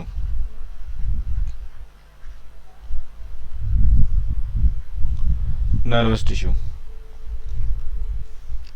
सबसे पहला एपिथेलियल टिश्यू, फिर कनेक्टिव टिश्यू, और फिर उसके बाद है मस्कुलर टिश्यू, और लास्ट में है नर्वस टिश्यू। तो ये 4 मेन टाइप्स के टिश्यू हैं, जो मेन क्या, यही 4 टिश्यू होते हैं, चाहे कोई भी एनिमल हो, चाहे कोई भी एनिमल हो, उसमें यही मेन 4 टाइप्स के टिश्यू ही प्रेजेंट होते हैं। अब एपिथेलियल टिश्यू की बात करते हैं। एपिथेलियल टिश्यू में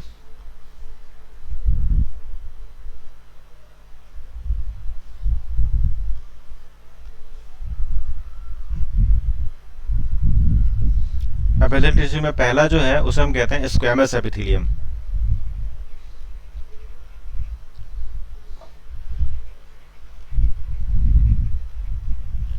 स्क्वैमस एपिथेलियम। दूसरा जो है इसे हम कहते हैं cuboidal epithelium. Cuboidal epithelium.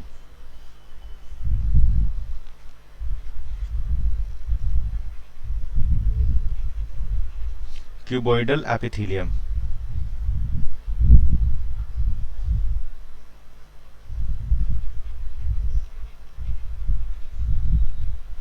Cuboidal epithelium. तीसरा है, इसे हम कहते हैं कॉलमिनार एपिथेलियम।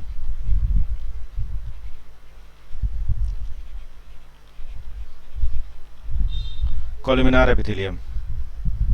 चौथा है, इसे हम कहते हैं सिलिएटेड एपिथेलियम।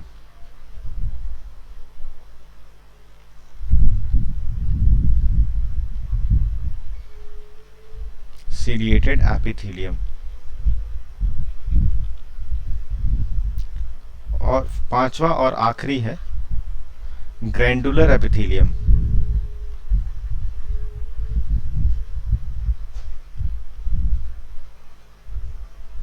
Glandular epithelium. ये 5 मेन टाइप्स के होते हैं ग्रैंडुलर एपिथेलियम।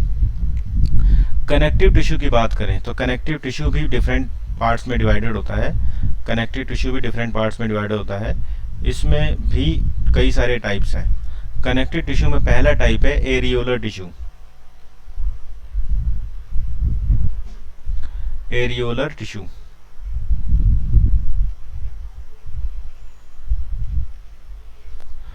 दूसरा टाइप है adipose tissue.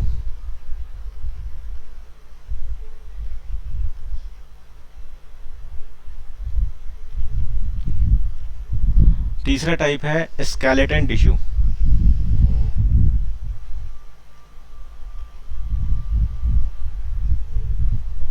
Skeletal tissue. Fourth type है फ्लूइड्स।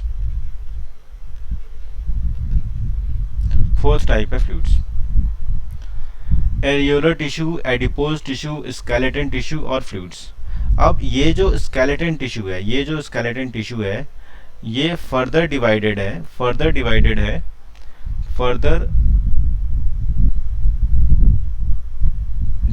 है आपका 4-5 टाइप्स में। इसको मैं यहां लिख देता हूं।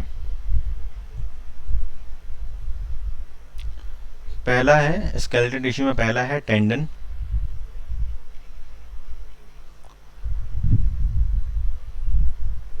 दूसरा है लिगामेंट।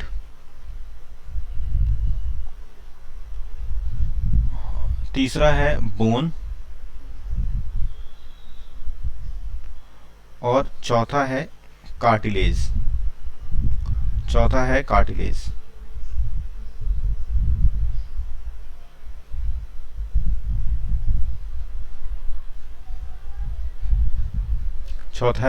तो ये 4 मेन टाइप्स के स्केलेटन टिश्यू हो गए।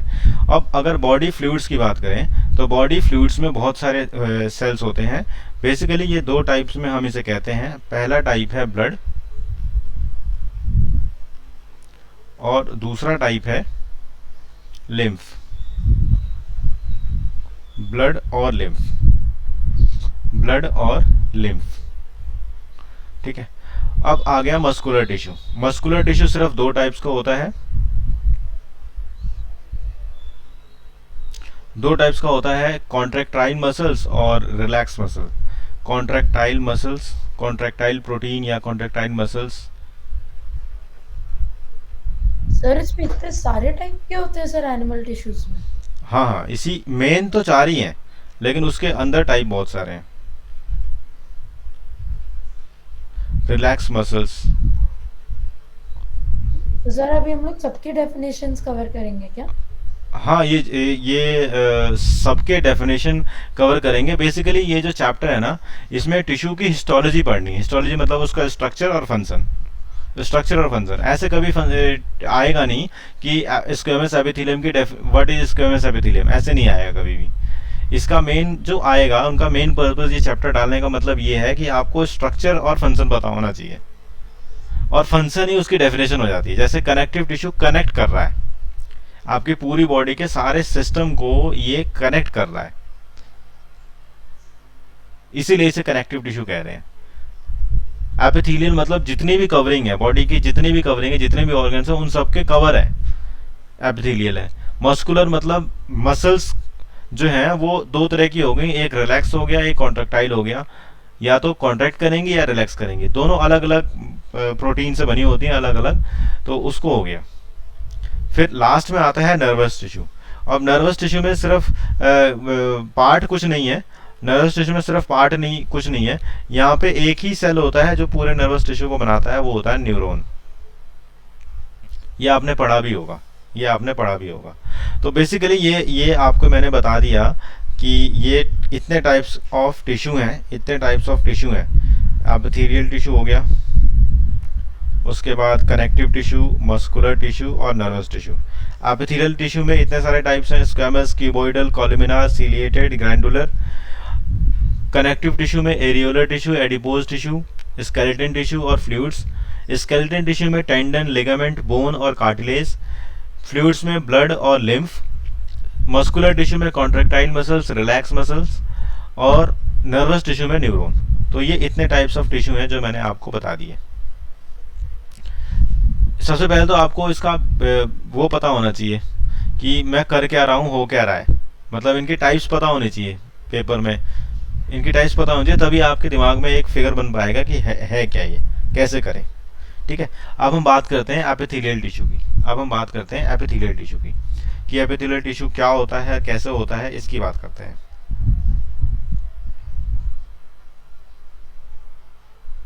ठीक है, आगे चलते हैं एपिथेलियल टिश्यू।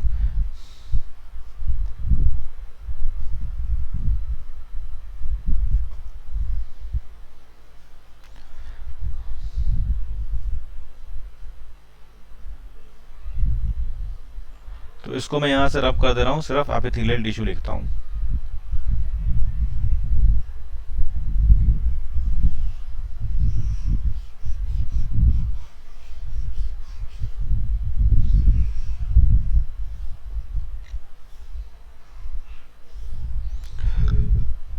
एपिथेलियल टिश्यू का पहला वर्ग,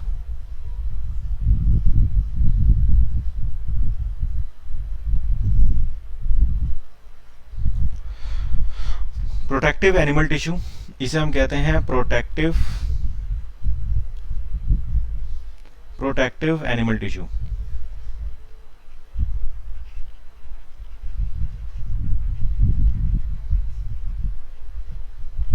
protective animal tissue. Second point है covering tissue.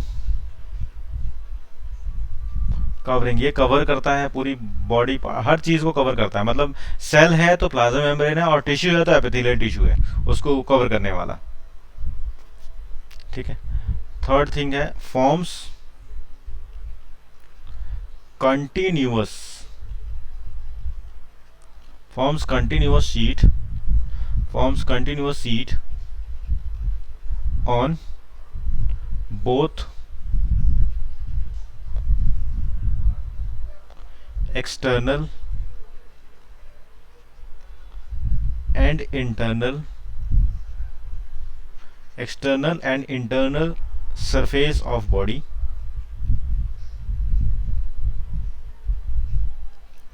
external and internal surface of body, external and internal surface of body and body organs।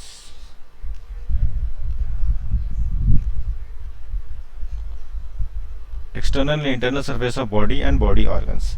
Okay, ये तीन इसके मेन फंक्शन है। अब बात करो स्क्वैमस एपिथेलियम की। अब आप सिंपल सोचो, ये स्क्वैमस एपिथेलियम एक सिंगल सेल का ग्रुप है। सिंगल सेल का मतलब ये है कि मैंने ऐसे सेल बनाया, आपका मैंने ये सेल बनाया,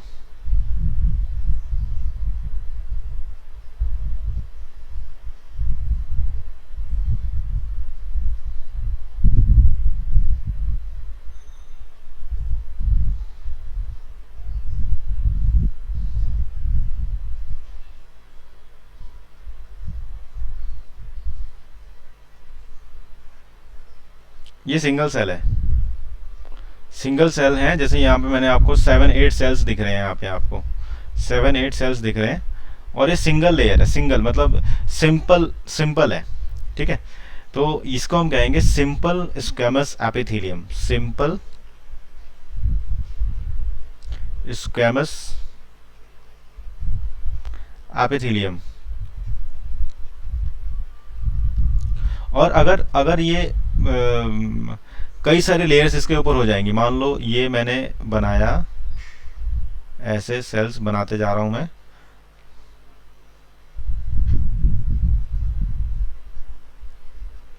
ये सिंगल लेयर है, इसके ऊपर एक लेयर और बन गई, और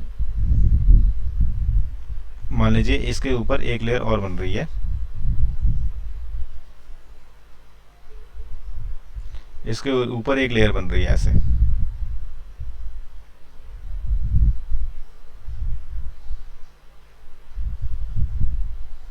ठीक है, फिर क्या हुआ, थोड़े दिन के बाद इसके ऊपर एक और लेयर बन गई। तो ये धीरे धीरे ना थिक होता जा रहा है। धीरे धीरे क्या हो रहा है, ये थिक होता जा रहा है। पहला सिंगल वाला जो था ना, वो सिंगल था, अब ये थिक हो गया, अब ये थिक हो गया, तो इस वाले एपिथेलियम को हम कहते हैं स्ट्रेटिफाइड स्क्वैमस एपिथेलियम। इस वाले को कहते हैं हम stratified squamous epithelium, stratified squamous epithelium.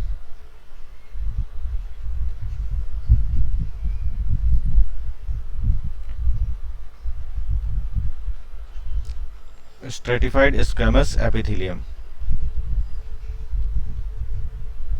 ठीक है, ये क्लियर है, सभी को समझ में आ रहा है मैं क्या कह रहा हूँ? सिंपल स्क्वैमस और स्ट्रेटिफाइड स्क्वैमस, मतलब स्क्वैमस में भी दो टाइप है, ये 1 का ए टाइप है, ये 1 का बी टाइप है। और डरने की कोई जरूरत नहीं है, अब मैं बाकी सारे डायग्राम्स नहीं बनाऊंगा, आसान बनाने के लिए बता रहा हूँ मैं आपको ये। ठीक है, समझ में आ रहा है? और now yes sir. Simple epithelium में ये सिंगल लेयर है तो इसको हम कह रहे हैं सिंपल स्क्वैमस एपिथेलियम। और ऐसे ही जब बहुत सारी लेयर हो जाएगी तो इसको हम कहेंगे स्ट्रेटिफाइड स्क्वैमस एपिथेलियम। ध्यान रखिए, आपकी एड़ी के साइड जो पीछे वाली जो लेयर होती है ना, वो स्ट्रेटिफाइड होती है। स्ट्रेटिफाइड मतलब बिल्कुल रोस्टेड हो जाती है, डेड हो जाती है, उसमें साइटोप्लाज्म बिल्कुल भी नहीं होता और डेड होती है। डेड का मतलब है कि उसमें कोई लिविंग कंडीशन नहीं होती। एड़ी में सेंसिटिविटी भी कम होती है, देखो आप, पता होगा आप लोगों को। Yes sir. ठीक है, और एडी से भी ज्यादा स्ट्रेटिफाइड होगी, मतलब बहुत सारी लेयर हो जाएंगी, तो वो आपके हेयर हो जाएगा, हेयर्स, या फिर आपका नेल हो जाएगा। तो ये स्क्वैमस एपिथेलियम का ही पार्ट है जिसमें सिंगल होगा और स्ट्रेटिफाइड होगा। सिंगल, आप सोचो सिंगल कहाँ पाया जाता होगा? सिंगल वहां पाया जाएगा ना जो फिल्टर करने के काम आए, जो फिल्टर करने के काम आए, जो एब्जॉर्प्शन जिससे आसानी से हो जाए। अब स्ट्रेटिफाइड होगा तो एब्जॉर्प्शन होगी नहीं इतनी ज्यादा, बिल्कुल नहीं होगी। डेड हो गया तो कैसे एब्जॉर्प्शन होगी? आप पानी में कितनी देर भी नहाए तो नाखून तो नहीं सूजेगा, मतलब नाखून तो फूलेगा नहीं, है ना। लेकिन सिंगल लेयर होगी तो वो फूल जाएगा, यानी वो पानी को एब्जॉर्ब कर सकता है और ट्रांसफर कर सकता है। तो स्ट्रेटिफाइड एपिथेलियम में ये दो हो गए, सिंपल स्क्वैमस एपिथेलियम और स्ट्रेटिफाइड स्क्वैमस एपिथेलियम। इसके साथ साथ क्यूबॉइडल, नाम से खुद देखो, नाम से पता लग रहा है कि सर क्यूबॉइडल का मतलब होता है ऐसे क्यूब बना दो आप, ऐसे आप क्यूब बना दो, ऐसे। तो ये क्यूब हो गए बहुत सारे, देखो दिख रहे हैं क्यूब सारे, खूब सारे क्यूब। अब ये सिंगल यानी सिंपल क्यूबॉइडल एपिथेलियम है। और अगर ऐसे मैंने खूब सारे क्यूब बना दिए, ये ऐसे क्यूब बना दिया और इसके ऊपर एक और लेयर बना दी क्यूब की, है ना, फिर इसके ऊपर एक और लेयर बना दी, चलो, तो ये स्ट्रेटिफाइड क्यूबॉइडल एपिथेलियम हो गया। सिंपल है, समझ में आ रहा है? सिंपल स्क्वैमस एपिथेलियम और स्ट्रेटिफाइड स्क्वैमस एपिथेलियम, ऐसे ही क्यूबॉइडल एपिथेलियम, और सिंपल क्यूबॉइडल हो गया या स्ट्रेटिफाइड क्यूबॉइडल हो गया, जरूरत के हिसाब से अलग अलग जगह पे ये होता है। ठीक है, कॉलमिनार देखो, कॉलमिनार का मतलब क्या होता है? कॉलमिनार, सर कॉलम बना दीजिए, ऐसे कॉलम बना दो, ऐसे कॉलम। अब ये क्यूब नहीं है, अब ये कॉलम बन गए, देखो यस सर। क्यूब नहीं है, कॉलम बन गए। और फिर अगर मुझे स्ट्रेटिफाइड कॉलम बनाने हैं तो क्या करूंगा? ये सिंगल लेयर है, इसके ऊपर एक और लेयर बन जाएगी, इसके ऊपर एक और लेयर बना देंगे, ऐसे करके बना देंगे। जितनी लेयर बनाए उसके ऊपर बना दो, ये हो गया। ठीक है, नाम से पता लग रहा है, नाम से पता लग जाता है कि ये क्यूबॉइडल है तो क्यूब शेप का होगा, कॉलमिनार होगा तो कॉलम शेप का होगा, और सिलिएटेड है, सिलिएटेड है तो सिलिएटेड के केस में क्या होगा? ये सेल्स होंगे ऐसे और इनके ऊपर हेयर्स होंगे ऐसे। सर बुक में डायग्राम दोनों सिलिएटेड और कॉलमिनार का सेम दे रखा है। हाँ, सिलिएटेड और कॉलमिनार का सेम दे रखा है, बट सिलिएटेड में सीलियां होंगी ऊपर, हेयर्स टाइप का दिख रहा होगा। Yes sir. और कॉलमिनार में सिर्फ कॉलम बने होंगे। Yes sir. ठीक है, ध्यान से देखोगे तो आपको उसमें पता लगेगा, थोड़ा धुंधला है बट हमें तो क्लियरली बताना है। सिलिएटेड, अब इस सिलिएटेड में अगर आप बहुत सारे लेयर बनाओगे तो आप अपने इच्छा से जैसे ये बना लो, आपको समझ में आ गया है कि ट्रिक क्या है इसकी, ये हो क्या रहा है, ट्रिक क्या है, ये हो क्या रहा है। अब इसके ऊपर आप अपने आप बना दीजिए और लाइनें मैंने खींच के रेडी हो गया। ठीक है, अब अगला आ गया ग्रैंडुलर एपिथेलियम। ग्रैंडुलर एपिथेलियम होता क्या है? ग्रैंडुलर एपिथेलियम होता क्या है? मान लीजिए मैंने कहा ग्रैंडुलर एपिथेलियम, तो ग्रैंडुलर का मतलब क्या होता है, कुछ ऐसे सेल्स होते हैं, ऐसे गोल से होके ऐसे होते हैं।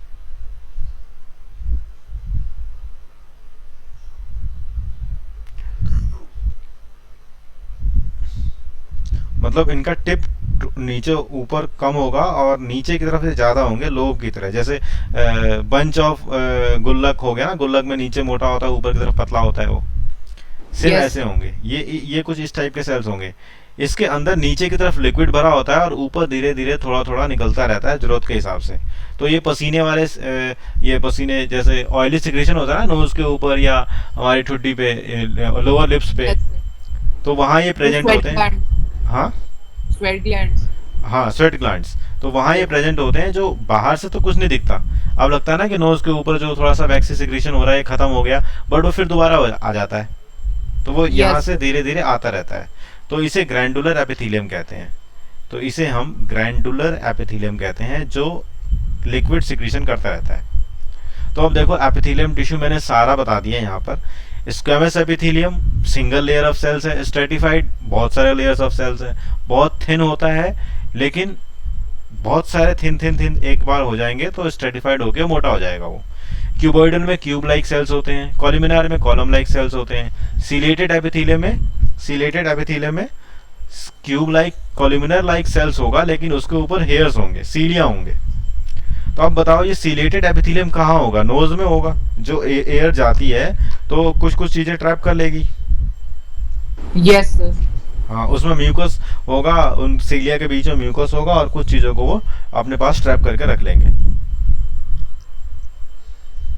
Yes, sir. अब इनके बारे में राइट अप कर लेते हैं, एपिथेलियल टिश्यू का राइट अप कर लेते हैं।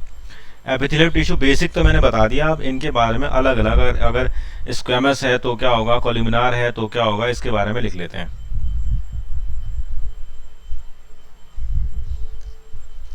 तो चलिए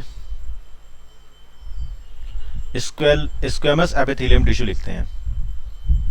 ये राइट अप में बहुत है, बट इसका मेन तो यही है कि डायग्राम आता है और पेपर में आपको डायग्राम बना के फटाफट बताना होता है कि क्या चीज़ है ये squamous.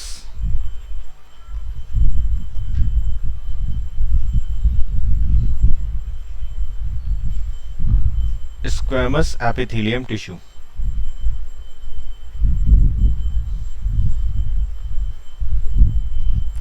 first is made up of thin flat disc like polygonal cells, made up of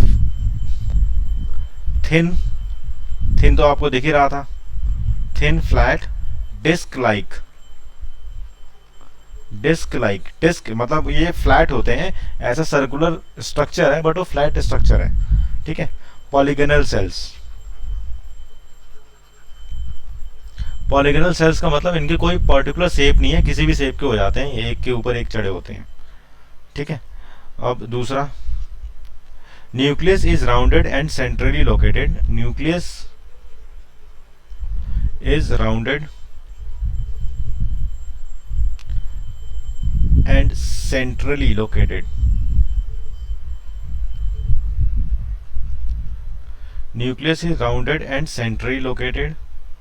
Third thing is protects underlying parts, इसके नीचे जो थिंग्स हैं उसको ये प्रोटेक्ट करता है, protects underlying parts of body,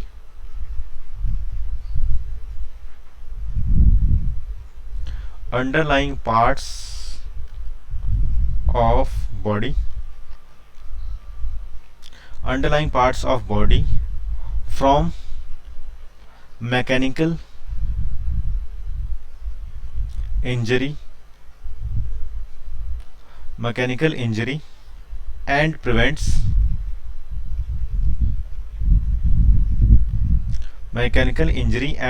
entry of germs.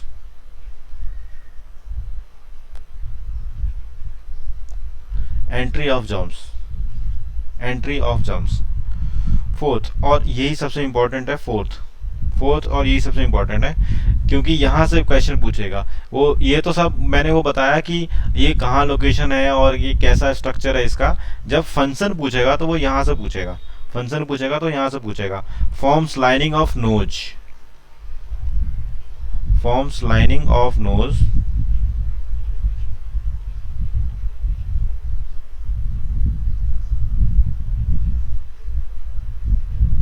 forms lining of nose, blood vessels, lining of nose, blood vessels, surface of skin. Sir oesophagus भी दे रखा है. हाँ ईसोफेगस भी है. Surface of skin, oesophagus. Sir lining of mouth. हाँ oesophagus etcetera. तो lining, जहां भी लाइनिंग होगी ना वो इसी की होगी, स्क्वेमस एपिथेलियम की ही होगी. और Yes. अगर वो डेड होगा ना तो फिर स्ट्रेटिफाइड हो जाएगा.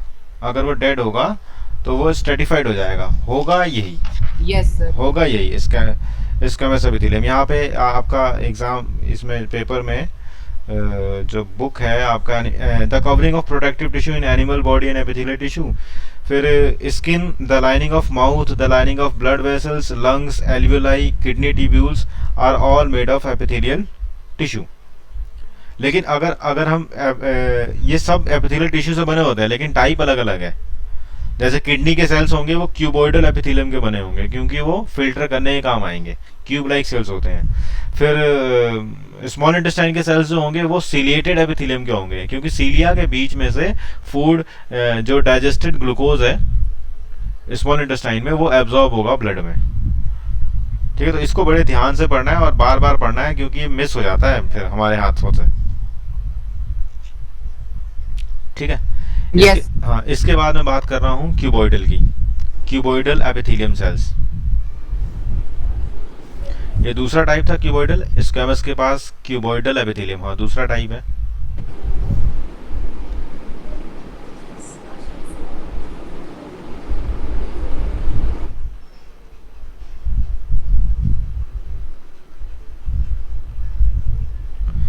Cuboidal epithelium, cuboidal epithelium.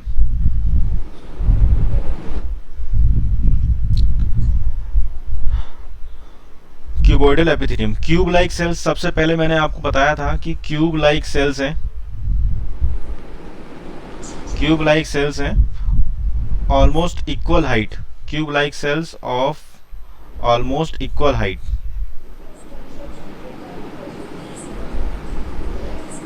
Equal height, equal height का मतलब क्या हो गया, उनका शेप भी पूरा सेम होगा ना. हाइट, क्यूब का हाइट और लेंथ का मतलब क्या है, एक ही बराबर है वो तो. ठीक है. सेकंड है प्रेजेंट इन किडनी. अब ये ध्यान रखना है हमें, present in kidney, specifically kidney में पाए जाते हैं ये.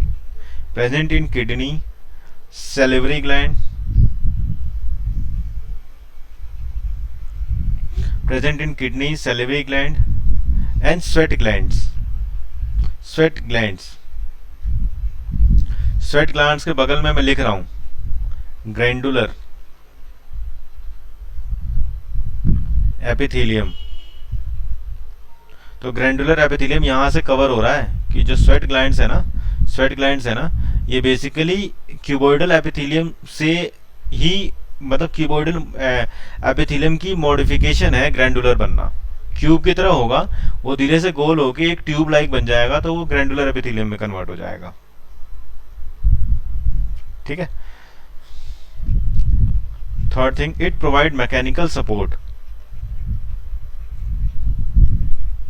जितने भी एपिथेलियम सेल्स हैं वो मैकेनिकल सपोर्ट तो देंगे ही देंगे, अलग अलग लोकेशन पे अलग अलग सपोर्ट देंगे. Mechanical support, mechanical support to organs, mechanical support to organs where it is present. जहां पे प्रेजेंट होंगे वहां पे मैकेनिकल सपोर्ट देंगे, तो इसको लिखने की जरूरत है नहीं. फोर्थ इंपॉर्टेंट है, हर बार फोर्थ ही इंपॉर्टेंट निकल रहा है. Secrete gastric juices. गैस्ट्रिक का मतलब क्या होता है, सिक्रीट गैस्ट्रिक जूसेस. गैस्ट्रिक का मतलब क्या होता है, गैस्ट्रिक जूसेस और डाइजेस्टिव एंजाइम्स.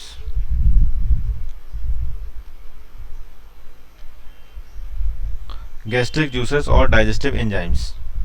गैस्ट्रिक का मतलब है कि स्टमक के अंदर या स्मॉल इंटेस्टाइन के अंदर जो जूस निकलता है, जो एंजाइम्स निकलते हैं फूड को डाइजेस्ट करने के लिए, उसके लिए है ये गैस्ट्रिक जूसेस और डाइजेस्टिव एंजाइम्स। ठीक है। अब नेक्स्ट है हमारे पास कैन यू रिपीट?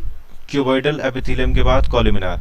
मैंने कहा कि स्टमक के अंदर, स्मॉल इंटेस्टाइन के अंदर जो जूस सिक्रीट होता है स्टमक वॉल से या स्मॉल इंटेस्टाइन वॉल से सिक्रीट होता है ना, जो उसके अंदर जूस फूड को डाइजेस्ट करने के लिए, वो बेसिकली क्यूबॉइडल एपिथेलियम का ही सिक्रीशन होता है। अब थर्ड है कॉलुमिनार एपिथेलियम। इसको याद करने का एक ही तरीका है कि बार बार इसको पढ़ना।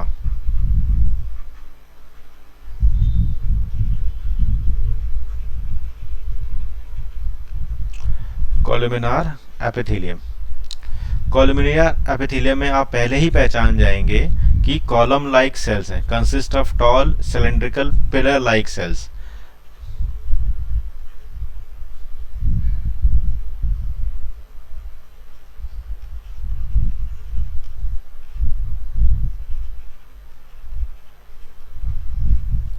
tall cylindrical pillar like cells।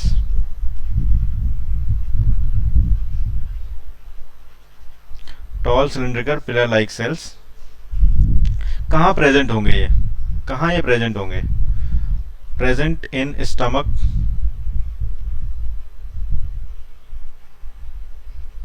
Present in stomach, intestine, present in stomach, intestine,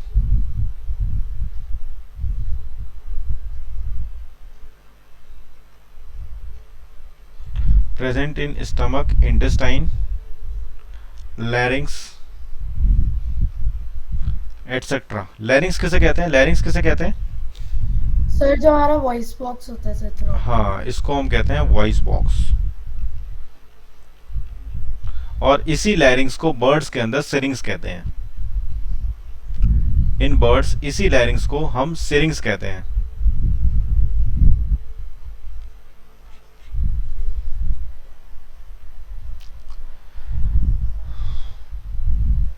Sir, it's another name for larynx. Sir syrinx इसका दूसरा नेम है। हाँ, बर्ड्स में इसी लैरिंग्स को सिरिंग्स कहते हैं। उसकी थोड़ी सी मॉडिफिकेशन होती है, वो हमें पढ़ना नहीं है, बट बस मेरे उसमें याद आ गया तो मैंने लिख दिया। ठीक है। अब इसी देखो, कॉलुमिनार एपिथेलियम में have thread like structure, have thread on its surface. अब कुछ कॉलुमिनार एपिथेलियल सेल्स जो है ना, इनके सरफेस के ऊपर थ्रेड लाइक स्ट्रक्चर होते हैं on its surface, which help in absorption, which helps in absorption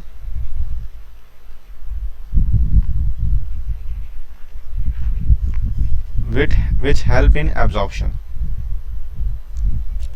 अब हेल्प इन एब्जॉर्प्शन को मतलब वही आ गया ना sir, ciliated epithelium, ciliated columnar epithelium, यही लिखा था मैंने यहाँ पे, सीलिएटेड एपिथेलियम और ciliated columnar epithelium.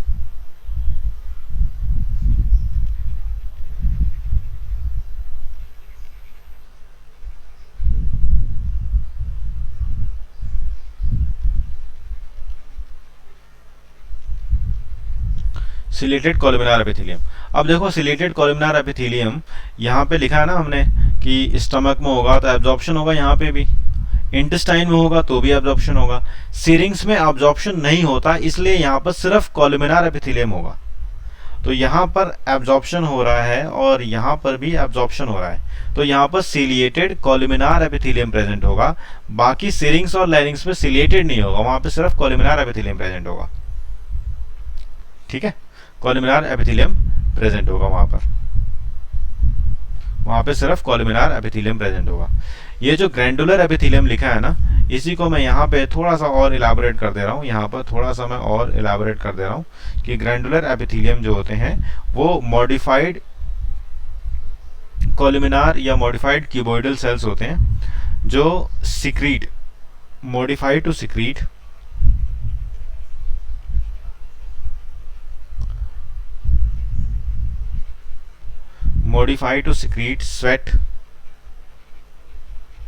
Sweat. Females के अंदर मिल्क ग्लैंड्स होते हैं मिल्क प्रोड्यूस करने के लिए, मिल्क ग्लैंड्स होते हैं मिल्क प्रोड्यूस करने के लिए। Sweat milk oil, sweat milk oil, hormones,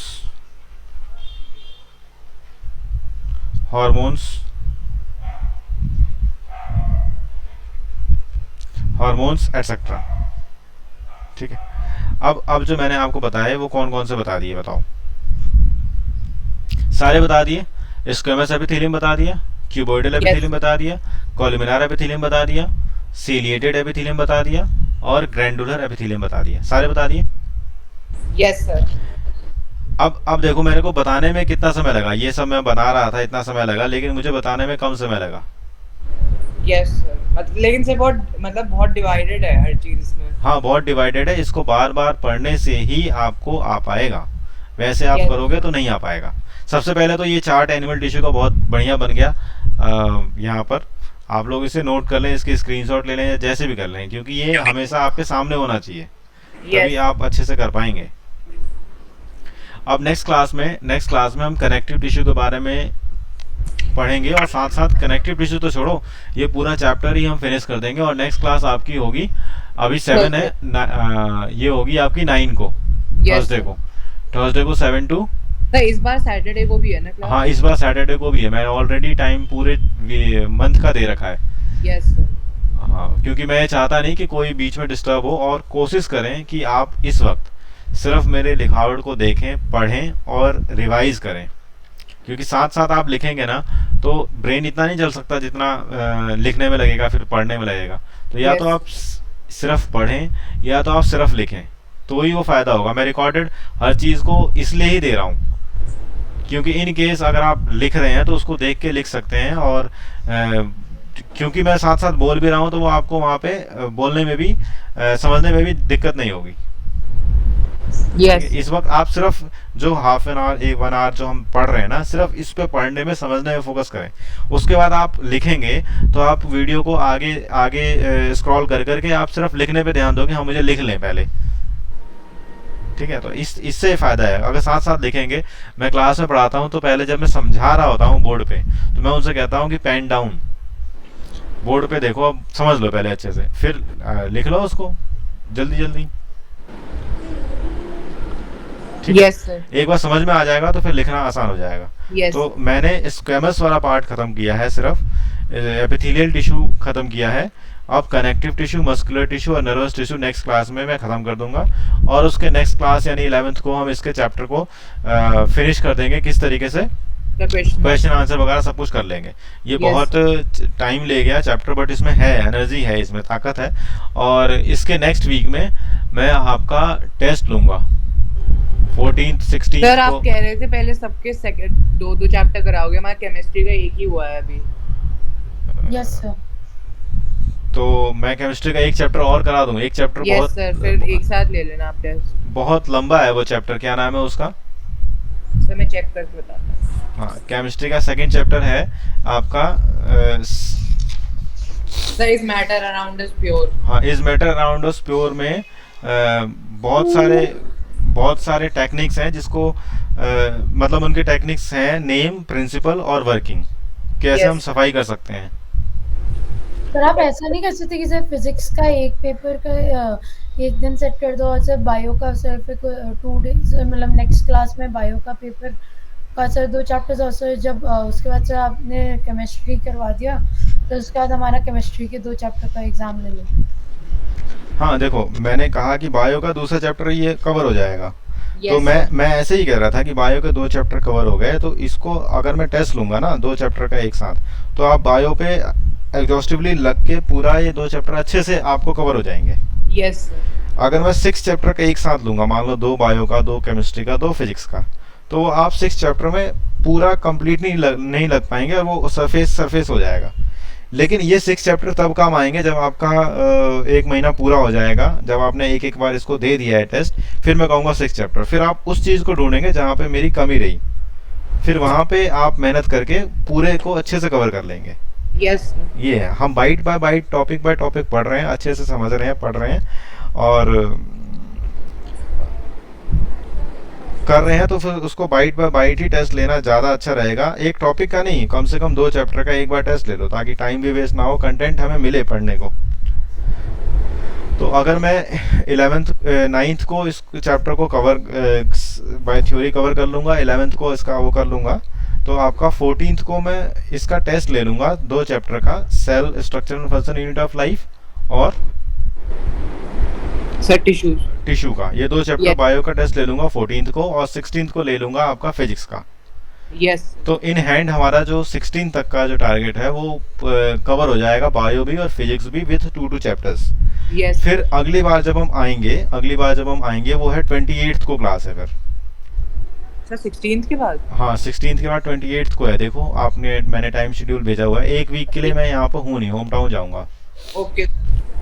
तो 28th को फिर हम आके केमिस्ट्री का चैप्टर स्टार्ट करेंगे, 2nd चैप्टर। Okay, sir.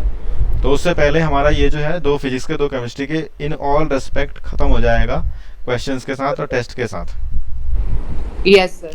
ठीक है, और ये जो चार्ट मैंने बनाया है इसको आप स्क्रीनशॉट ले लो और इसको एक दूसरे को समझाओ, कोई नीडी है उसको समझाओ, और अगर कोई आपका फ्रेंड है जो लगता है कि उसे कि हाँ आप बढ़िया पढ़ रहे हो, तो आप उसको बताओ, तो वो भी ज्वाइन कर सकता है इसको।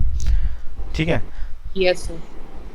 उससे क्या होगा कि आपका जो सौहार्द है, समझ रहे हैं, उसको भी फ़ायदा होगा, समझ होगा, और उसको हम वीडियो एक शेयर कर दोगे तो उसको भी लगेगा कि हाँ भाई कुछ हो रहा है, पढ़ लेगा।